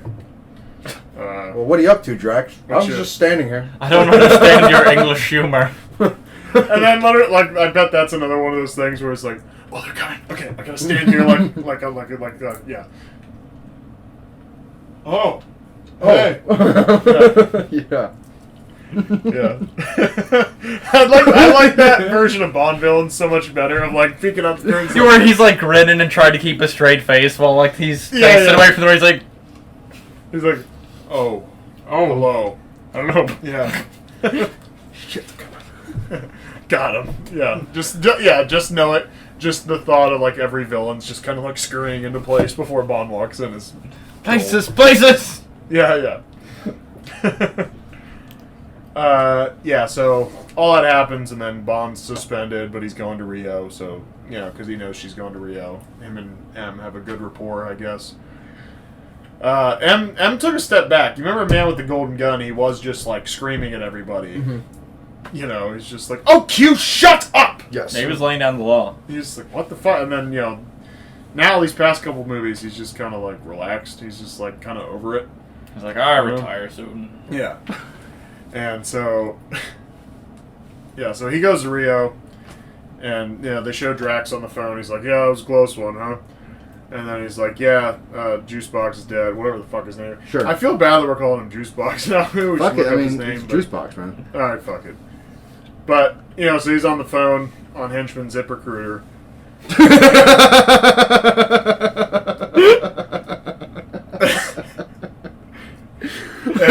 Oh, man, that's great. And he's like... Angie's List for henchmen. Yeah. I just love that concept. That, like, he just gets on the phone, he's like, I need a new henchman. You know, because that's what he's doing. He's like, you know, because they say something, they say Jaws or whatever on the phone, obviously, but you don't hear it. And then he's like, oh, well, if you can get him. You know, just like the fact that Jaws is this notorious 5-star rated ZipRecruiter henchman. But, like, an open. He's like a fucking like an open agent. What is it called in football? Like a free agent. Free agent. Yeah, he's like a free agent. Yeah, because he's like literally like, oh, well, if you can get him, you know, like, hangs up. Yeah. And then he showed Jaws in the airport, and you know he scares the security guy, and the guy's just like, yeah, go ahead. I don't care that you got weird metal teeth in your mouth and setting off the metal detector off, and then he smiles at Jaws, smiles at the guy, and he's like, go, just go. Yeah. Pre 9/11. Yeah. That'll be even funnier, like in a show, like him trying to get through a metal detector, but it's really just a big rigmarole. Him trying to get through TSA for like the entire. Oh, he's got all his guns. Like all the Bonds have all this gadgets, and they're like, "No, you don't understand. I'm a secret agent." Like it's the whole thing. You know, he has to keep like explain. So every Bond goes through and has to like explain it to him. Set it up like. And then we just see them in like the 8 different rows with them. Like, sir, can you step over to the side? We have to frisk you or whatever. That's just all the Bonds like sitting over there. But they have to get strip searched, so they're probably in like the back office room in like their underwear and like the overall strap things holding them up, just like. So then they're finally all through, and they're kind of like, wait, where's Sean? And then Sean's like coming over, just smashed. He was at the airport bar drinking martinis. And then you keep cutting to Sean at the bar, just drinking martinis. Yeah, because he didn't bother to bring any spy tools or anything. He just showed up. In the entire episode, he's stuck at the airport because he misses the flight and can't make it through TSA. Well, no. Because he gets smashed. He's like, what time's the flight? Because he's used to the 60s. You can just show up at the gate and go. Yeah. You know, and he's like, oh, I better go. Fishes off a martini, like throws the glass on the ground, you know, because like, you're gonna leave me a tip? Fuck you! You know, I'm James Bond. He's smashed. He doesn't have a bag, and then of course he's just got a gun right here. So he goes. So he carrying the metal right here, and then he just gets shot. Oh no, it's just my gun, and just slaps it on the belt and walks through the machine. And there's like, he grabs the gun. No, it'd be better yet. He doesn't. And all the other bonds are like. It'd be better yet is if he doesn't even pick up the gun and just keeps walking.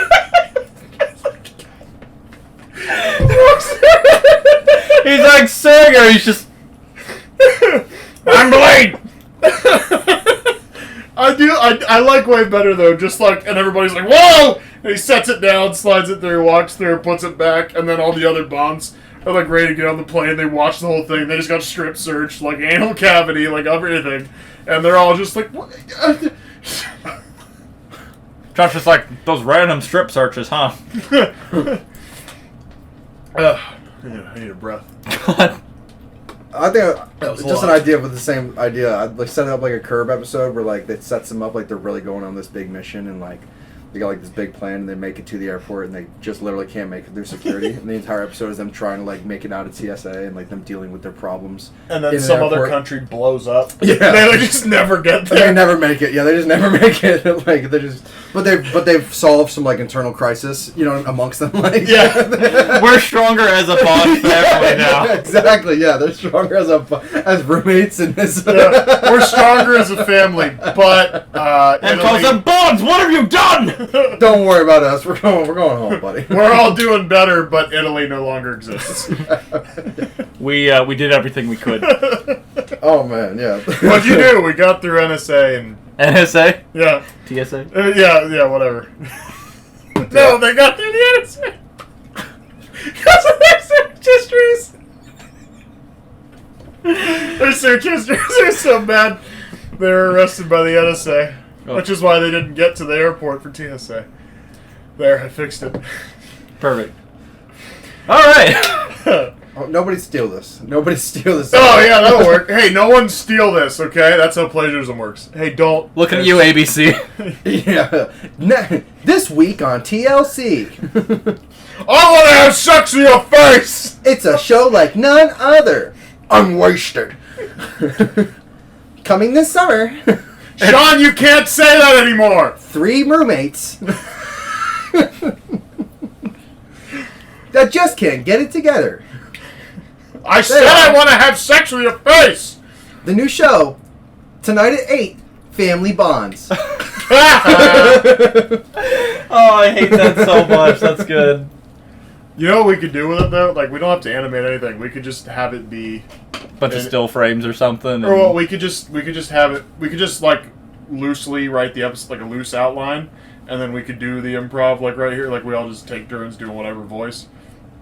Gotta nail down a Roger Moore voice because like we can't just be 3 Sean Connerys. All right, let's. We'll So he goes to hash this Rio. out later. He goes to Rio, and this girl meets him there. She's helping him out, and Bond just always uses the excuse of killing time. Like it's not time to go do the mission yet, and he goes, "Tell me, how do you kill 5 hours in Rio if you don't samba?" And he starts like pulling her robe off, and she's just like, "Okay."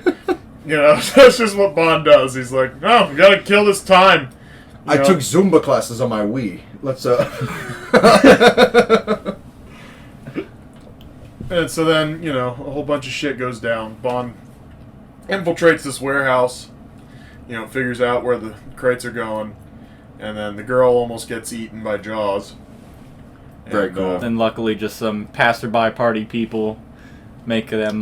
Make Jaws makes feel it awkward. Yeah, about makes it the awkward. murder he's about to commit. And then they just start like he's got to pick her up at that point, right? So then he's just kind of like weird dancing and wobbling with her or whatever. Yeah, and he gets dragged off, and it's like, you got to be better about this, man. Like, you're not taking this seriously. So then, he comes out and he's like, "You okay?" They do fight. I don't know. But We don't have anytime- to mild details. scuffle. Anytime yeah. he fights Jaws, he punches him in the chest, and Jaws is like, "Huh, see, remember? I'm fucking made of metal, stupid." Like, it's every time. Yeah. Yeah. Oh, shit, my hand hurts now. Like James either outsmarts him or gets super lucky, which in the case of the crowd gets super lucky. Exactly, because he was about to get his neck chomped. Yeah. He's completed his mission, and the girl's like, "You want me to come with you?" And he's like, "No, you need some rest." So basically, he's like, "Go to bed. I'm done with you," and you never see that girl again. So he just tosses her aside. So she's in the support group now, But does she live though? Yeah, Well, but yeah. she's in the support group. Oh, okay, Yeah, that's what I mean. If you're I mean, the first girl's not in the support group. She's dead.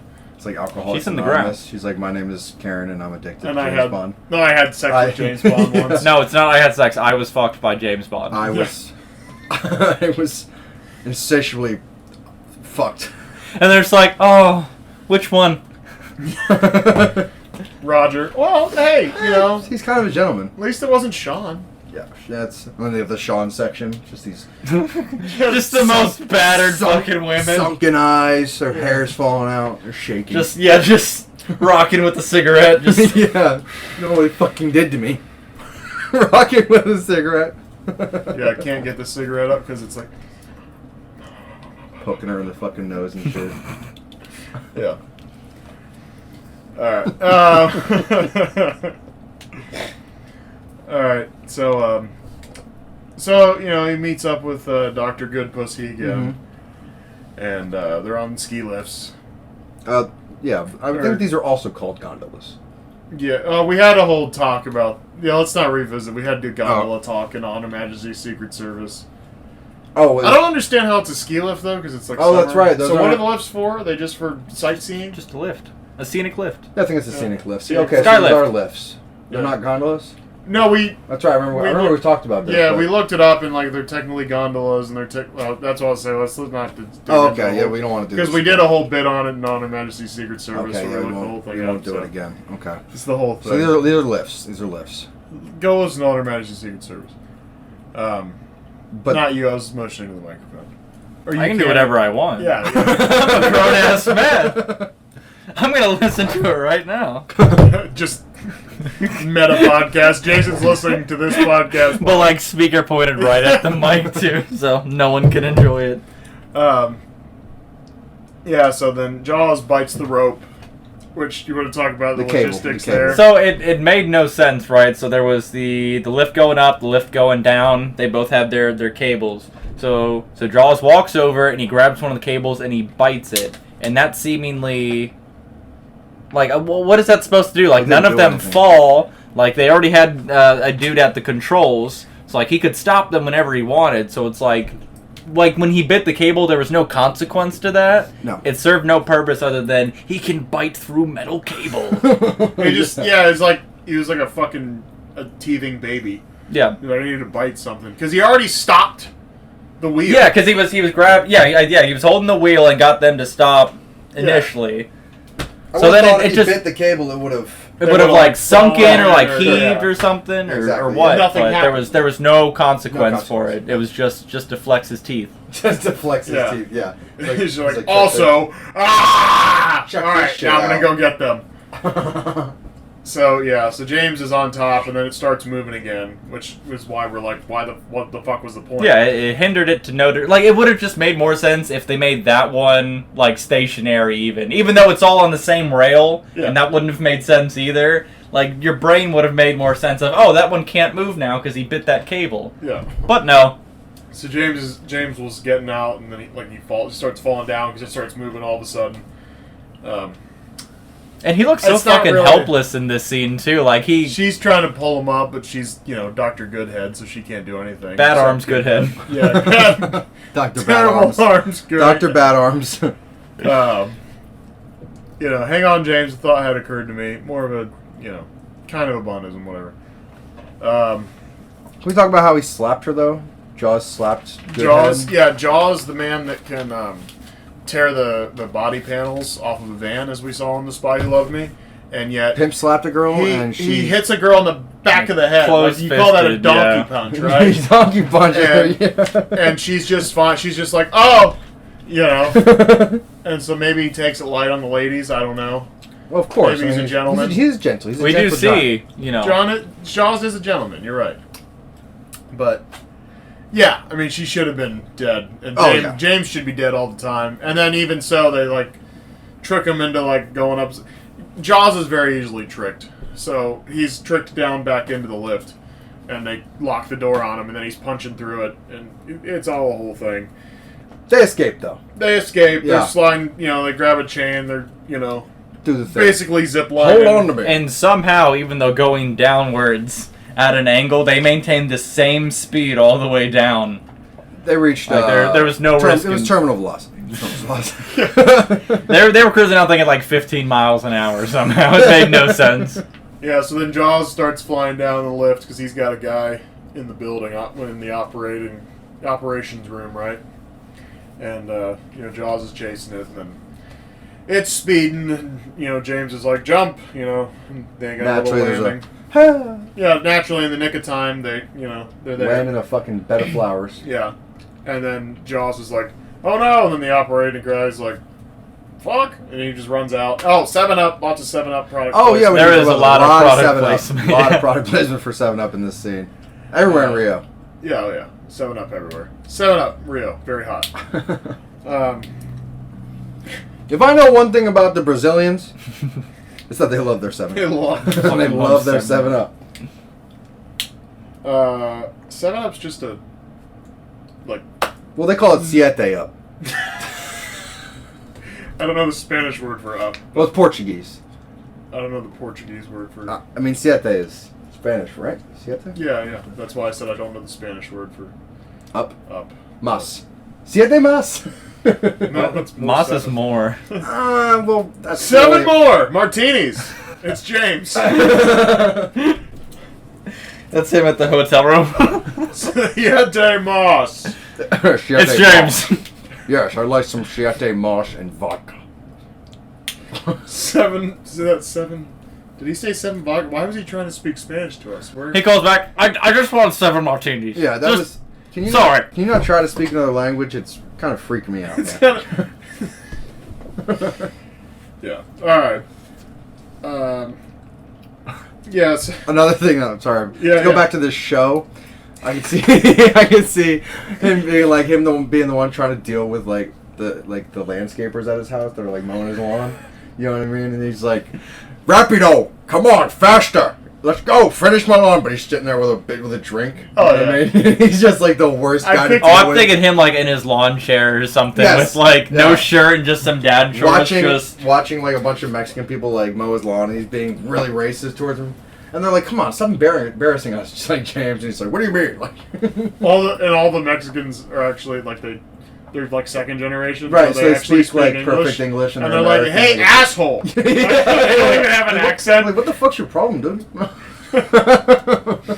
I picture Connery at home in the front yard like Rick Dalton in Once Upon a Time in Hollywood with the blender cup of frozen Doritos. Yeah. He's just with a robe on. Yeah. Middle of summer. Yeah, open robe. Yeah, that's the whole deal, right? Naked with an open 2 robe. 2 o'clock on a Thursday. Yeah. Next Bondism. She kisses him after they have their little crash landing. What was that for? Saving my life. Remind me to do that more often. That's just more of kind of. I mean, that's a good one. That's a good one. That's acceptable. It's not. It's light. Yeah, it fits. It's not like going back to the "I want to have sex with your face" trope that we always see. Yeah. So, I'm born to fuck your face. I was born to fuck your face. You were born for me to fuck your face. The only reason you're alive is so I can fuck your face. Yeah. So then they're in the ambulance. The precision with the extinguisher. He kicks a fire extinguisher on the wall. They get captured. Dude. They get captured. They get captured and put in the back of an ambulance. Yeah. And he hits him with the... Sorry, I just set the scene. And then I'm trying to remember, because his hands were strapped down, but he found, something to, kind of loosen up a section to get his rope out from underneath it on both sides. Yeah. I'm just like, oh, that's convenient. Yeah, what an oversight. He kicks the fucking extinguisher, and of course it's pointed perfectly. He's on the bed on one side, strapped to it. She's on the bed on one side, strapped to it, and the dude's in the middle. And she's like, ahem! She's giving him making she's googly giving him eyes at him. Noise. Yeah. She's like, bet you wanna get some good head. But says it all with her eyes. Exactly. She's like, I got good eyes. Yeah, he keeps looking at Bond, and he's like, what? I'm not doing anything. Bond winks at him. And then she's like, yeah. How about a threesome? Yeah. But somehow, I'm gonna fuck your face. I'll fuck your face, I'll fuck her face, I'll fuck all the faces. I'm gonna fuck her face while you fuck my face. Where are those pretty Mexican men at? I was promised. I was promised 5 Mexican boys.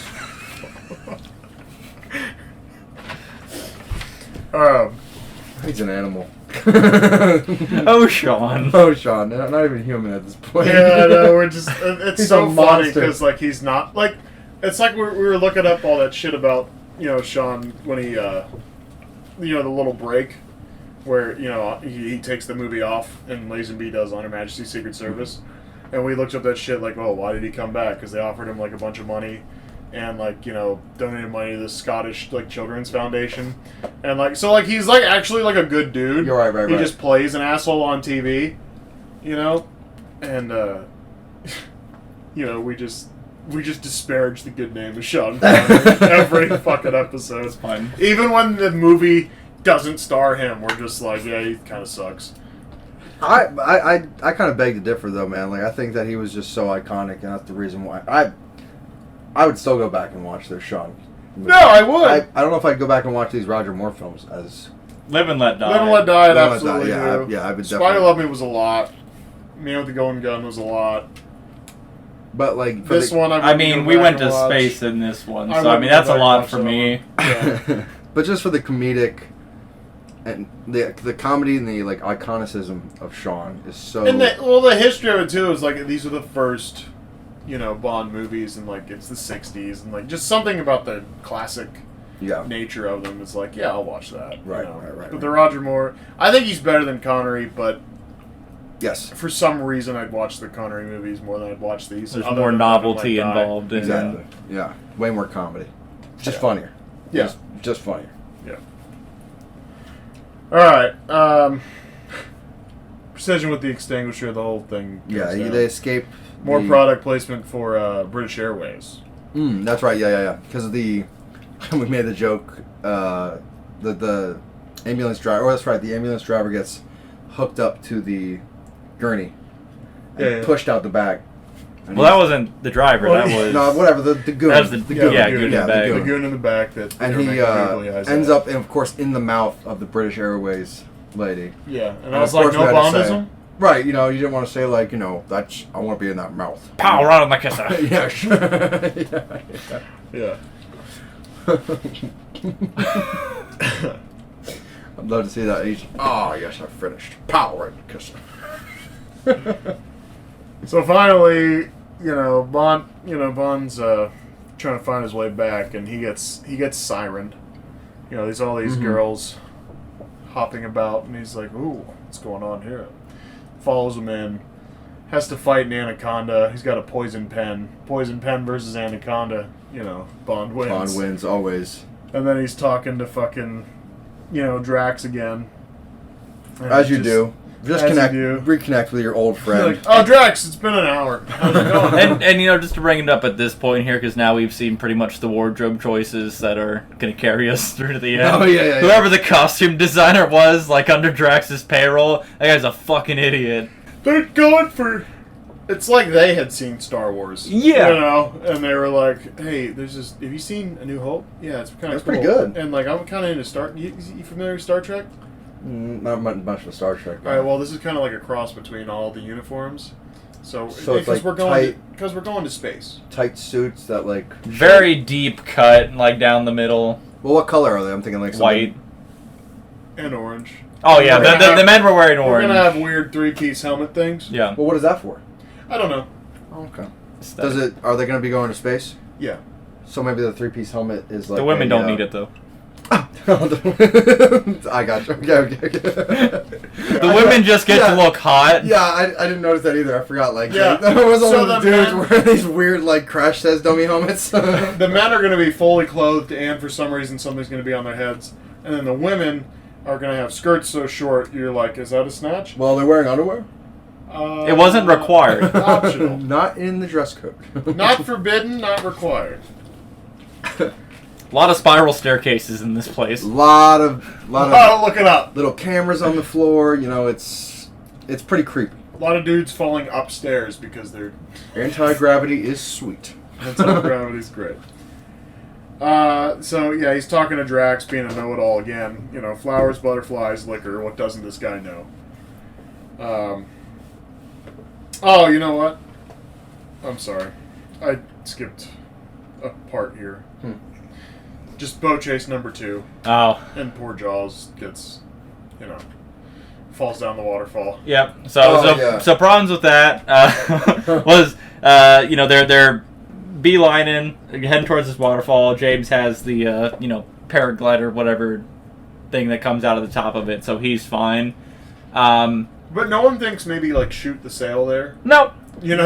No, because then you don't, it's not, they can't get away. You're not directly killing James. You're causing an accident that James dies in, and that's a sin. So, Jaws and the henchmen doing the fly, they're just, beelining for this waterfall. Yeah. Henchman makes no effort whatsoever to turn the boat, try and get to safety, do anything at all. At all. Yeah. He just lets it be, and then Jaws, just out of frustration, grabs the wheel, and I guess his best plan was to just yank the shit out of it, rips the wheel off, and it's just like... He looks at it, and just goes... We're going to die. Yeah. I think they shot that scene with just dummies, it looked like. Oh yeah. Because he was this... I know they wouldn't put people... Stationary object that just... But I was saying, I don't think they CGI'd it, I think they just sent a boat with dummies in it over the side. Just fun. You gotta think that's where most of the budget goes, is these... Dummies? No, boat rentals. The boat rentals, and all they do is just blow stuff up and destroy stuff. So we haven't had much explosions or anything this one. We had the building being destroyed by the lift. Mm-hmm. But no fire. Yeah. Just a lot of rubble.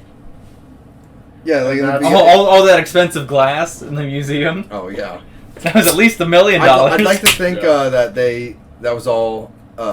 they just had started figuring out sugar glass, you know what I mean, and they were like, "Wow, this is fucking cool. Let's just can break shit as much of it as we can." Yeah.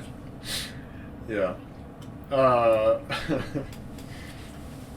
So yeah, it's Jaws. Oh, that's also where Jaws. When the lift goes through the building, that's also where Jaws meets.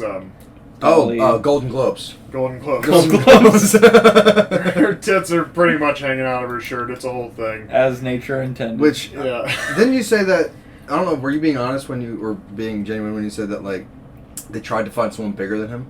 So, that was a fun fact I was reading up on, I think, IMDb. Okay, yeah. That originally they were trying to get somebody who was even bigger. Mm-hmm.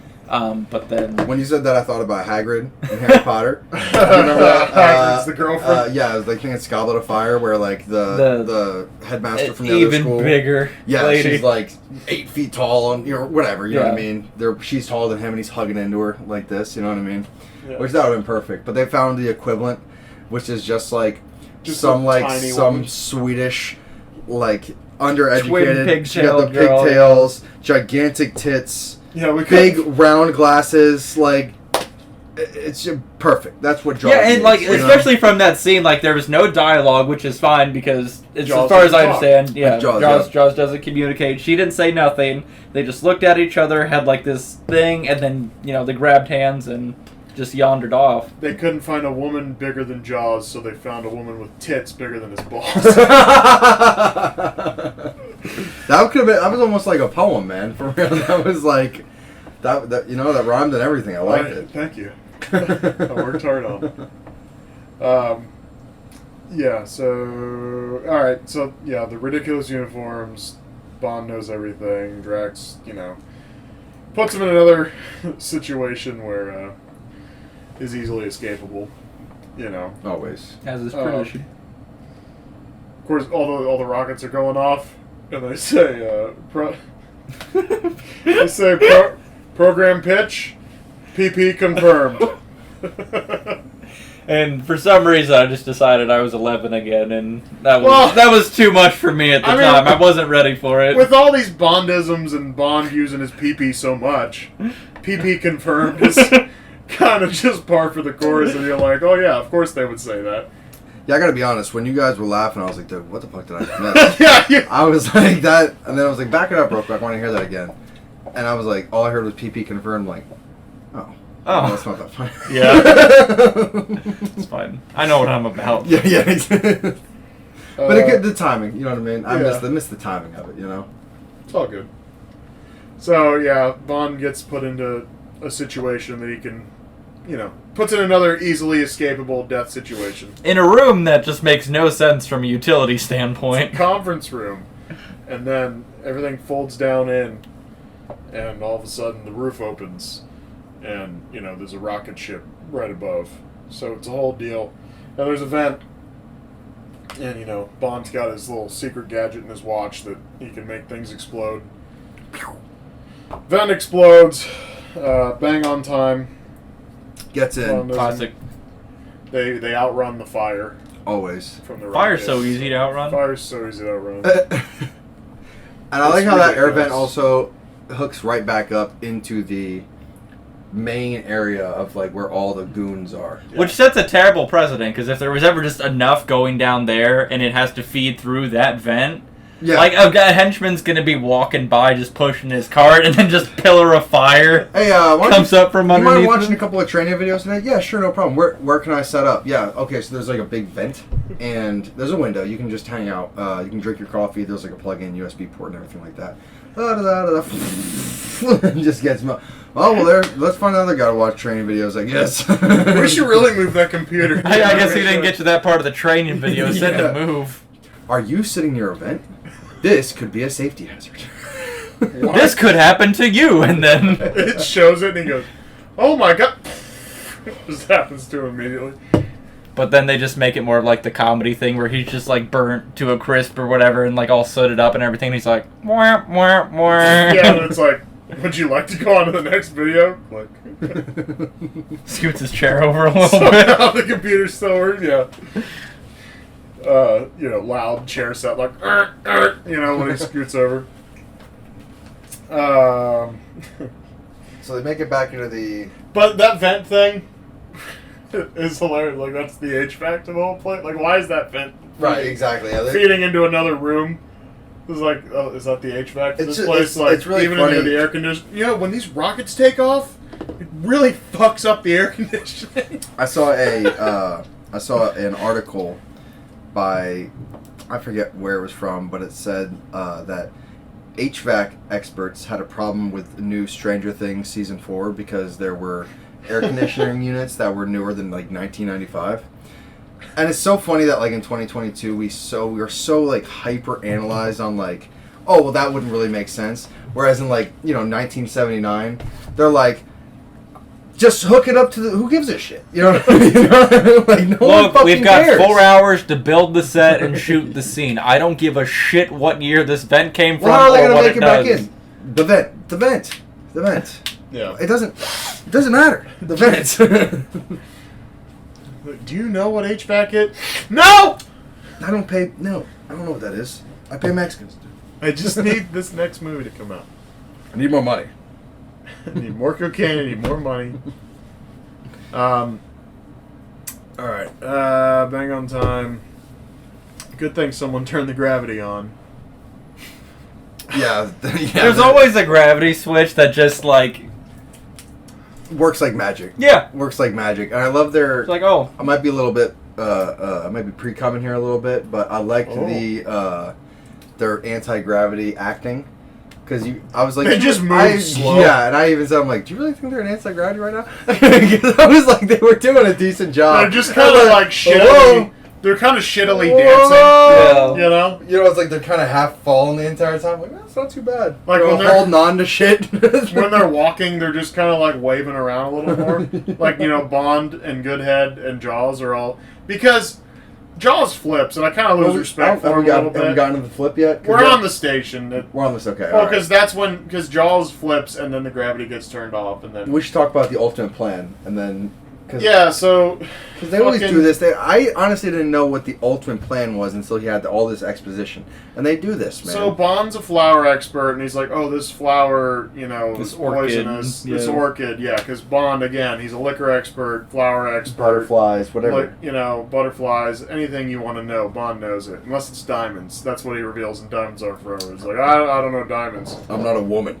Yeah. He's like, I'm not a fucking bitch. I mean, whore. And then, so he knows everything about these fucking flowers that, make people infertile, I guess.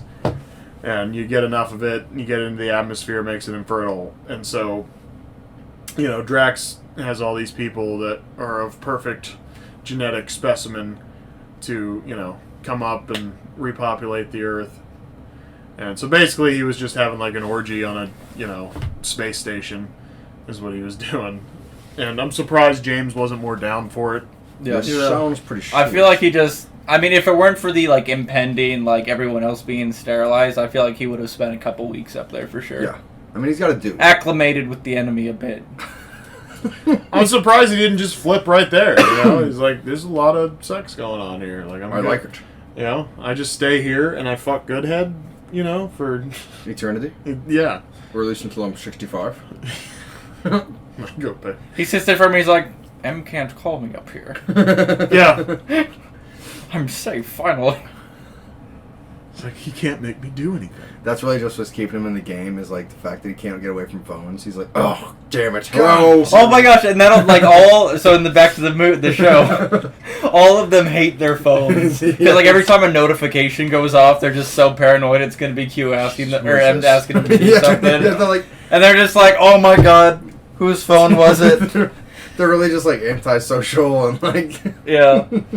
It's just like picking up the phone and be like, oh, fuck, it's Sam. Sam, God damn it. Who's gonna take it? They're rock, paper, scissors, and they got, like, the spin wheel. Whose turn is it? It's like the chore week, but... Or it's like 20... He's calling us in. Hold on. Hello? Yeah, let me talk to him. He's calling us in. Can we... Okay. Yeah, we'll be there. I have DoorDash on the way. Can it wait? Cancel your DoorDash 007. No, it's 2022. You can't cancel a fucking DoorDash. All right, let's go. M needs to get with the times. No, he looks at the he looks at the phone. Oh no, sorry, that's not what it was.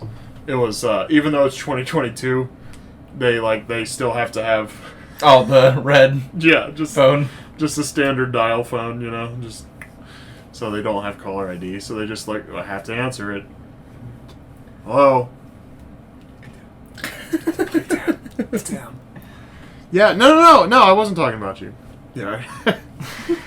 Alright, so, yeah, Drax reveals his master plan. Finally. And, of course, you know, when they get on the spaceship, they all dock. And, nice. And so, you know, somebody has to come in and turn the gravity switch on. Like, thank God somebody turned the gravity on. I'm just glad that they implemented a gravity switch. Yeah. And, it's just a light switch. Drax... They're just making people fly all over the place. Although, I mean, to be fair, I don't know how gravity... Never mind. Let's talk about it. Drax is after... It's just a theory, bro. Hearing his plan, Drax is less racist Space Hitler. I mean, he's definitely pretty racist. I mean, maybe not racist. He just wants people to be beautiful. He didn't express any he didn't like England. Was that like xenophobia? What do you call that, man? Xenophobia. Didn't like ugly people? Yeah, I mean, yeah, he just kind of wanted he's normal? a master race. Jesus. Hey, listen, what's wrong with wanting to be normal? That's pretty good. Alright, so... yeah, so he's less racist Space Hitler. Jaws flips. Yeah, because he's not pretty. Because he's not well, pretty. yeah, because it was during kind of the speech where it was he's like... fallen in love. Jaws is sitting there thinking like, oh, I look bad. She's got tits, but she's got pigtails, so they're probably going to want to kill her off. Or it's just going to be other people get to bang her. Like he just knew he wasn't going to be the guy. Yeah. Wow, Like, that kind of takes perfect, a little darker, but... man. He's like, if I can't have you, then no one can have you. Yeah. But he's like, what, are they going to kill me? But also, like... I'm fucking Jaws. Also... I'm the fucking Jaws, I got 5 stars on Henchman ZipRecruiter. Yeah. I'm the highest rated goon in the land, baby. Yeah. Jaws, bitch. Jaws, bitch. Jaws, bitch. Jaws, bitch. Yeah. But if anything, like, wouldn't you want Jaws' DNA? Like, wouldn't you want him to breed? Because he said, In case like, he don't needs you... some 11'9" dude just to be...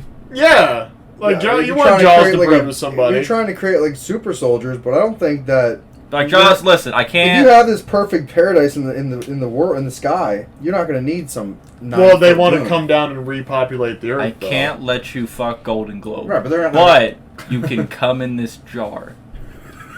I have this literal golden globe that you can come in. It's a golden cup. The golden test tube. 24 karat. All right. So Jaws flips, which you didn't like. You expressed. I just said, like, hey man, if you're gonna be a villain to the end. And it's like a Bond movie, and it's like, oh, now Jaws. Like, I know this is only the second Jaws movie, but I think a redemption arc is kind of redemption arc's fun, but it's Jaws, man. But I like Jaws. But it's just a way to resolve of getting him out of the series without having to kill him off. Basically, that feels because like they could have killed him in the gondola bullshit. Sure. Yeah. That's what I'm saying. Like, people like Jaws. But that's kind of the thing, is like he always keeps coming back, and so that's why it's like a good Bond villain, because, for whatever reason he's indestructible. Yeah, for whatever reason, Bond just keeps like being the one they call on when the world's in trouble.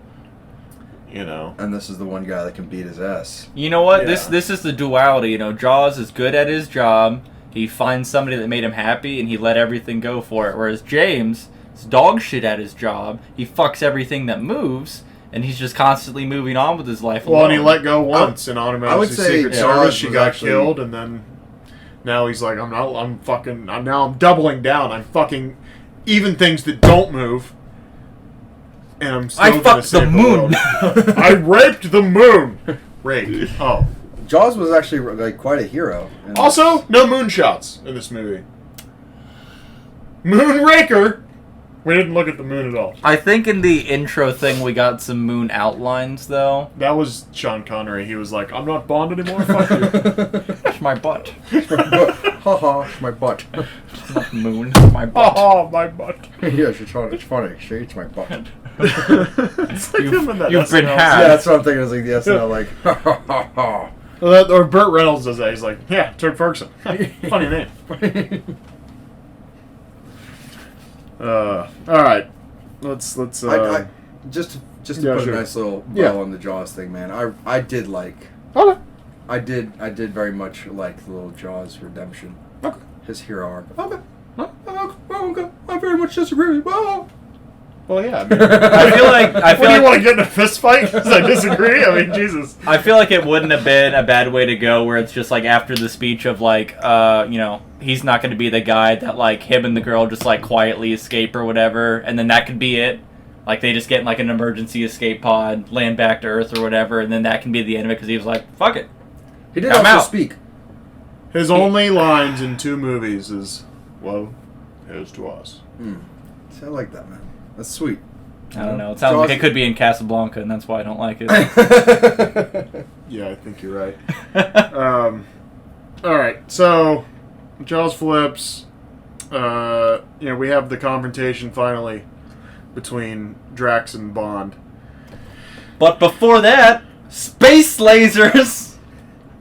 We do. The United States Cavalry comes up with their Say it like spaceship. that. The United States. You missed a huge, important part of this movie. All of a sudden, He's trying to walk away from the this. space lasers are standard issued military weapons. God. What a mess that was. They look like dog shit, and like it was so bad. Because they're floating in. They open up the space capsule and they're just floating into the other army. And just the sheer scale like of it, two it's like platoons. it looks like 20 of them could have fit in this thing, and they're just like. yeah. And like, what kind of fucking? Yeah. It wasn't good. I don't even know who won. I'm assuming the United States. The United States got it somehow. They somehow made it out by the skin of their teeth. Because that's right. Even they were like, "Yeah, get your men out of here." He's like, "Okay, all right, let's get the fuck out of here." There was no argument. It's gonna blow. Yeah. They were just kind of like, oh. Yeah, they didn't know. Yeah, what the fuck was going on. let's get out of I here. feel like it's like the first people that were doing like amphibious landings. You know what I mean? They were like, "This is weird." You know, like you got because you got to Just like, imagine we're gonna invade. Everyone's running in there. We're gonna leave now. yeah. Okay. Oh, It's like modern. That was fast. Like, this is a 12-hour fucking flight. The modern rules of like Been here invading 5 a space minutes. station. Fucking dog shit. I didn't even touch the moon.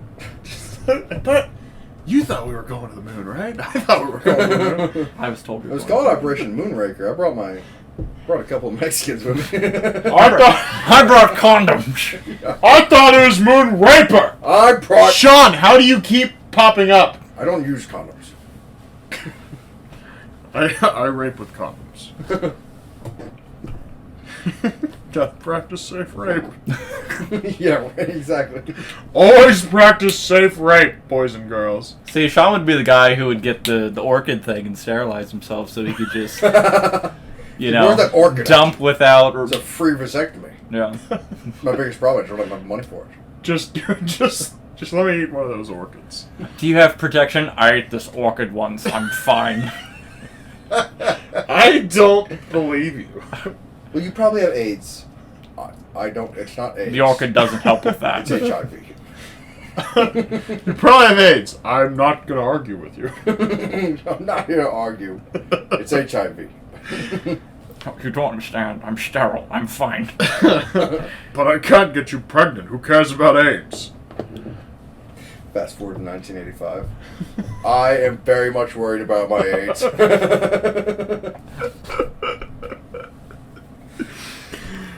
All right.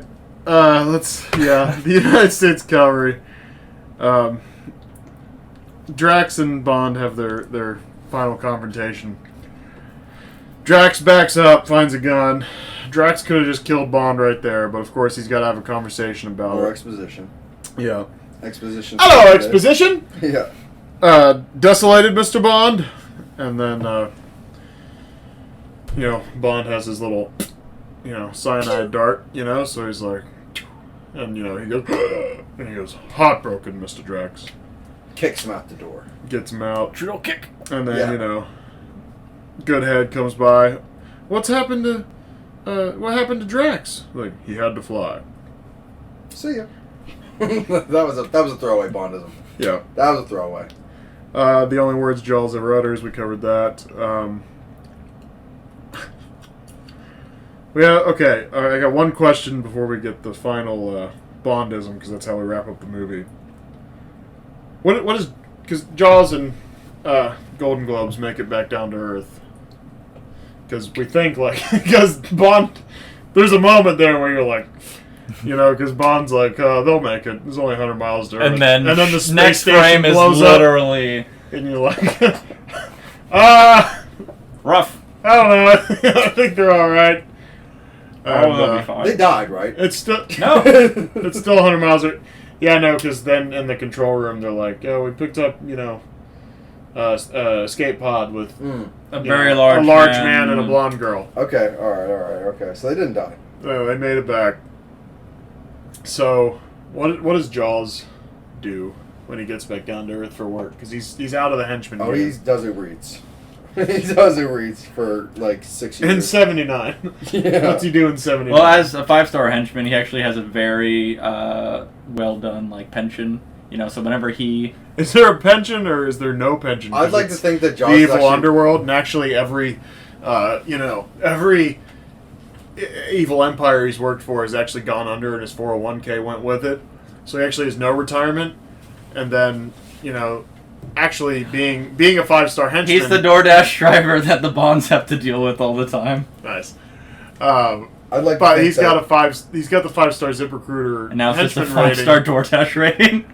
But that obviously means that automatically you are a felon because you're a 5-star henchman. Sure. So, yeah. So what's he do? Is he getting into manual labor? He's just like the biggest dude on the landscaping crew, or? Well, and then that would work in well with Happy Gilmore.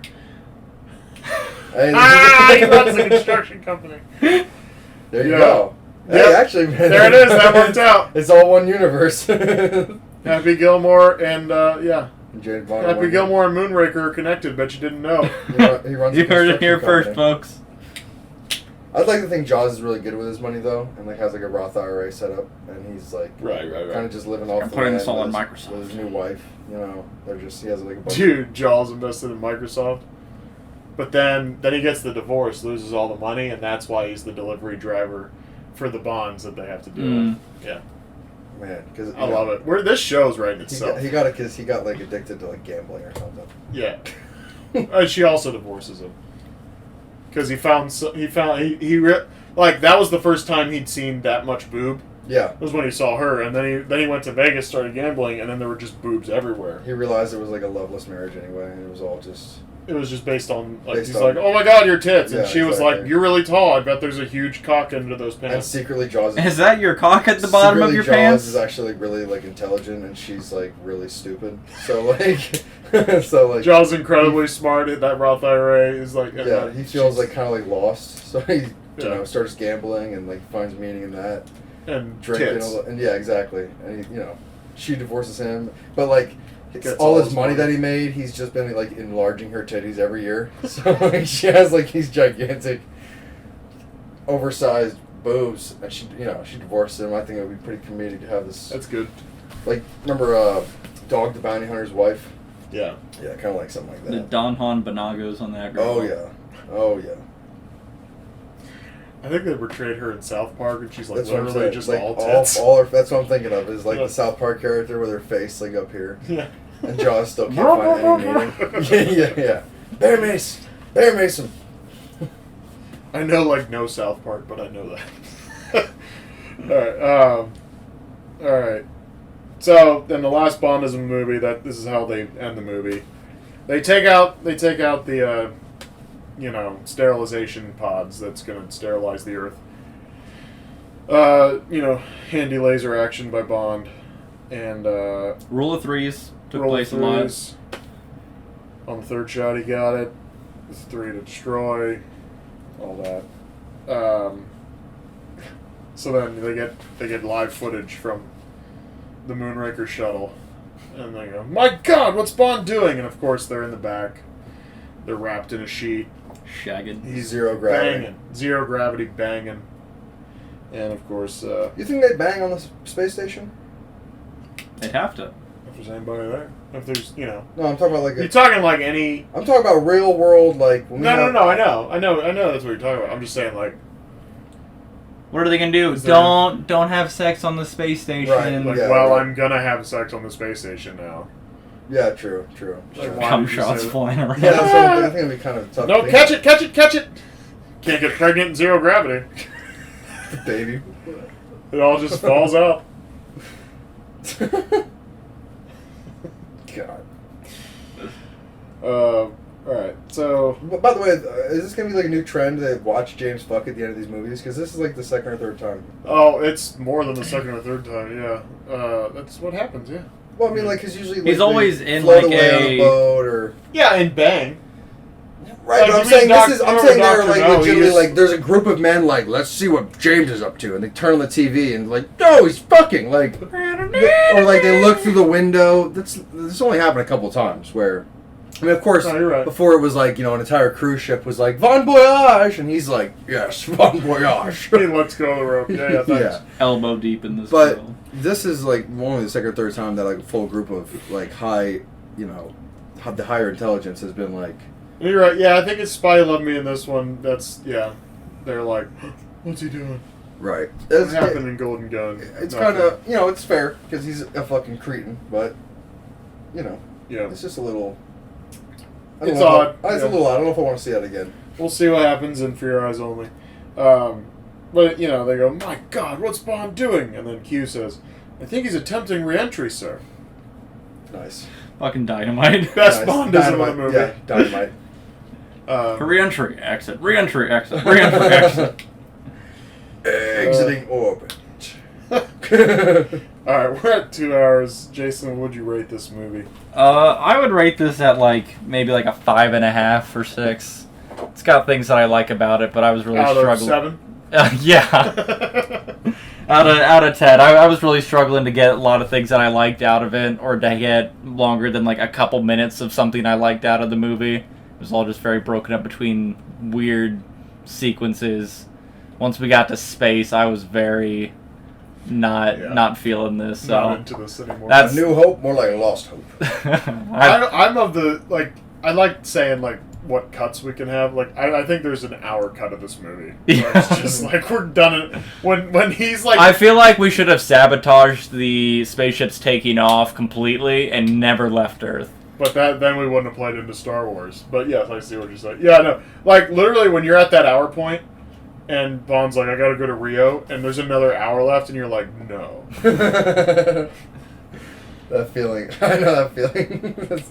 I didn't feel that way necessarily in this movie. I don't think I hated it as much as you, because you said you thought they took a step back. I did. Like, Live and Let Die was great. Like, they took a step up, you know, from Diamonds Are Forever. And now, Diamonds Are Forever was the best Connery, I thought. But, like, you know, Diamonds Are Forever, and then Live and Let Die takes that one step forward, you know, and obviously, you know, the J.W. Pepper boat scene, you know, there's a lot. If we got rid of that... Let's not talk about J.W. Peppers. If we got rid of that scene, that whole boat thing, 14 minutes in Live and Let Die, I think that movie's probably like an 8 or 9 for me. But, yeah, so then Golden Gun took a step back, and then Spy Love Me's alright. Still long. What's the 2-hour like requirement on these Bond movies? Like, sometimes you can just wrap the fucking plot up. They have like 2 objectives Bond has to complete, like where he's like, okay, I'm a spy here, now I'm a spy over here. And anyway, what's your rating? I'd like to actually look more into that. Why is 2 hours such a staple? Well, and then you get further, and like fucking No Time to Die. I don't know what the time is on there, so I won't start talking out of my ass. But anyway, what's your rating? So just overall, I didn't hate the movie. I thought that it had decent pacing. I liked what they did with Jaws. I liked the villain. I thought that the ladies were nice. Saw some boobies in the beginning. Yeah. The opening scene, shitty. As far as like the first act was good. Second act was good, but the third act was dog shit. I didn't like how they wrapped it. Yeah. So what did I rate? Do I have my ratings around here, man? I don't wanna. These are subject to change. Yeah, Spy Love Me, you got 7.8. Or yeah, that's H. Yeah. All right. Well, I'm gonna go 6.6 for Golden Gun, 7.5 Live and Let Die. Okay. All right, man. Well, I'm gonna go 6.9 on this one. Nice. 6.9. Yeah. Oh wait, yeah. What did you say? I forget already. 5.5. 5.5. Yeah, I'm gonna go 6.9, man. Like I don't think I'll ever go back and watch this movie, but I do think that as far as like a James Bond cinematic experience goes, this is one of the finer. Maybe not the finer. It was a fine experience. Yeah, it was a fine experience. You know, this is definitely this is a very fine thing. Like it was a fine thing. Like yeah, like it was fine. I wasn't sitting there like, ugh. Yeah. You know. When they got to space, that was the only part of the movie where I was like, okay. Yeah, that's what I'm saying. And that moment of horror at an hour where he's like, I'm going to Rio, and then you look and there's another hour, and you're like, fuck me. And then we get to the scene where they're shooting the lasers and everything. I'm just like, are you fucking kidding me? That's what I'm saying. Like, while they were in Rio and while they were in Venice, like, are we even watching the same movie we started? Yeah. Right. Yeah. So I wrote down what I thought. Like, is it definitely like a 6 minimum, or as far as going low?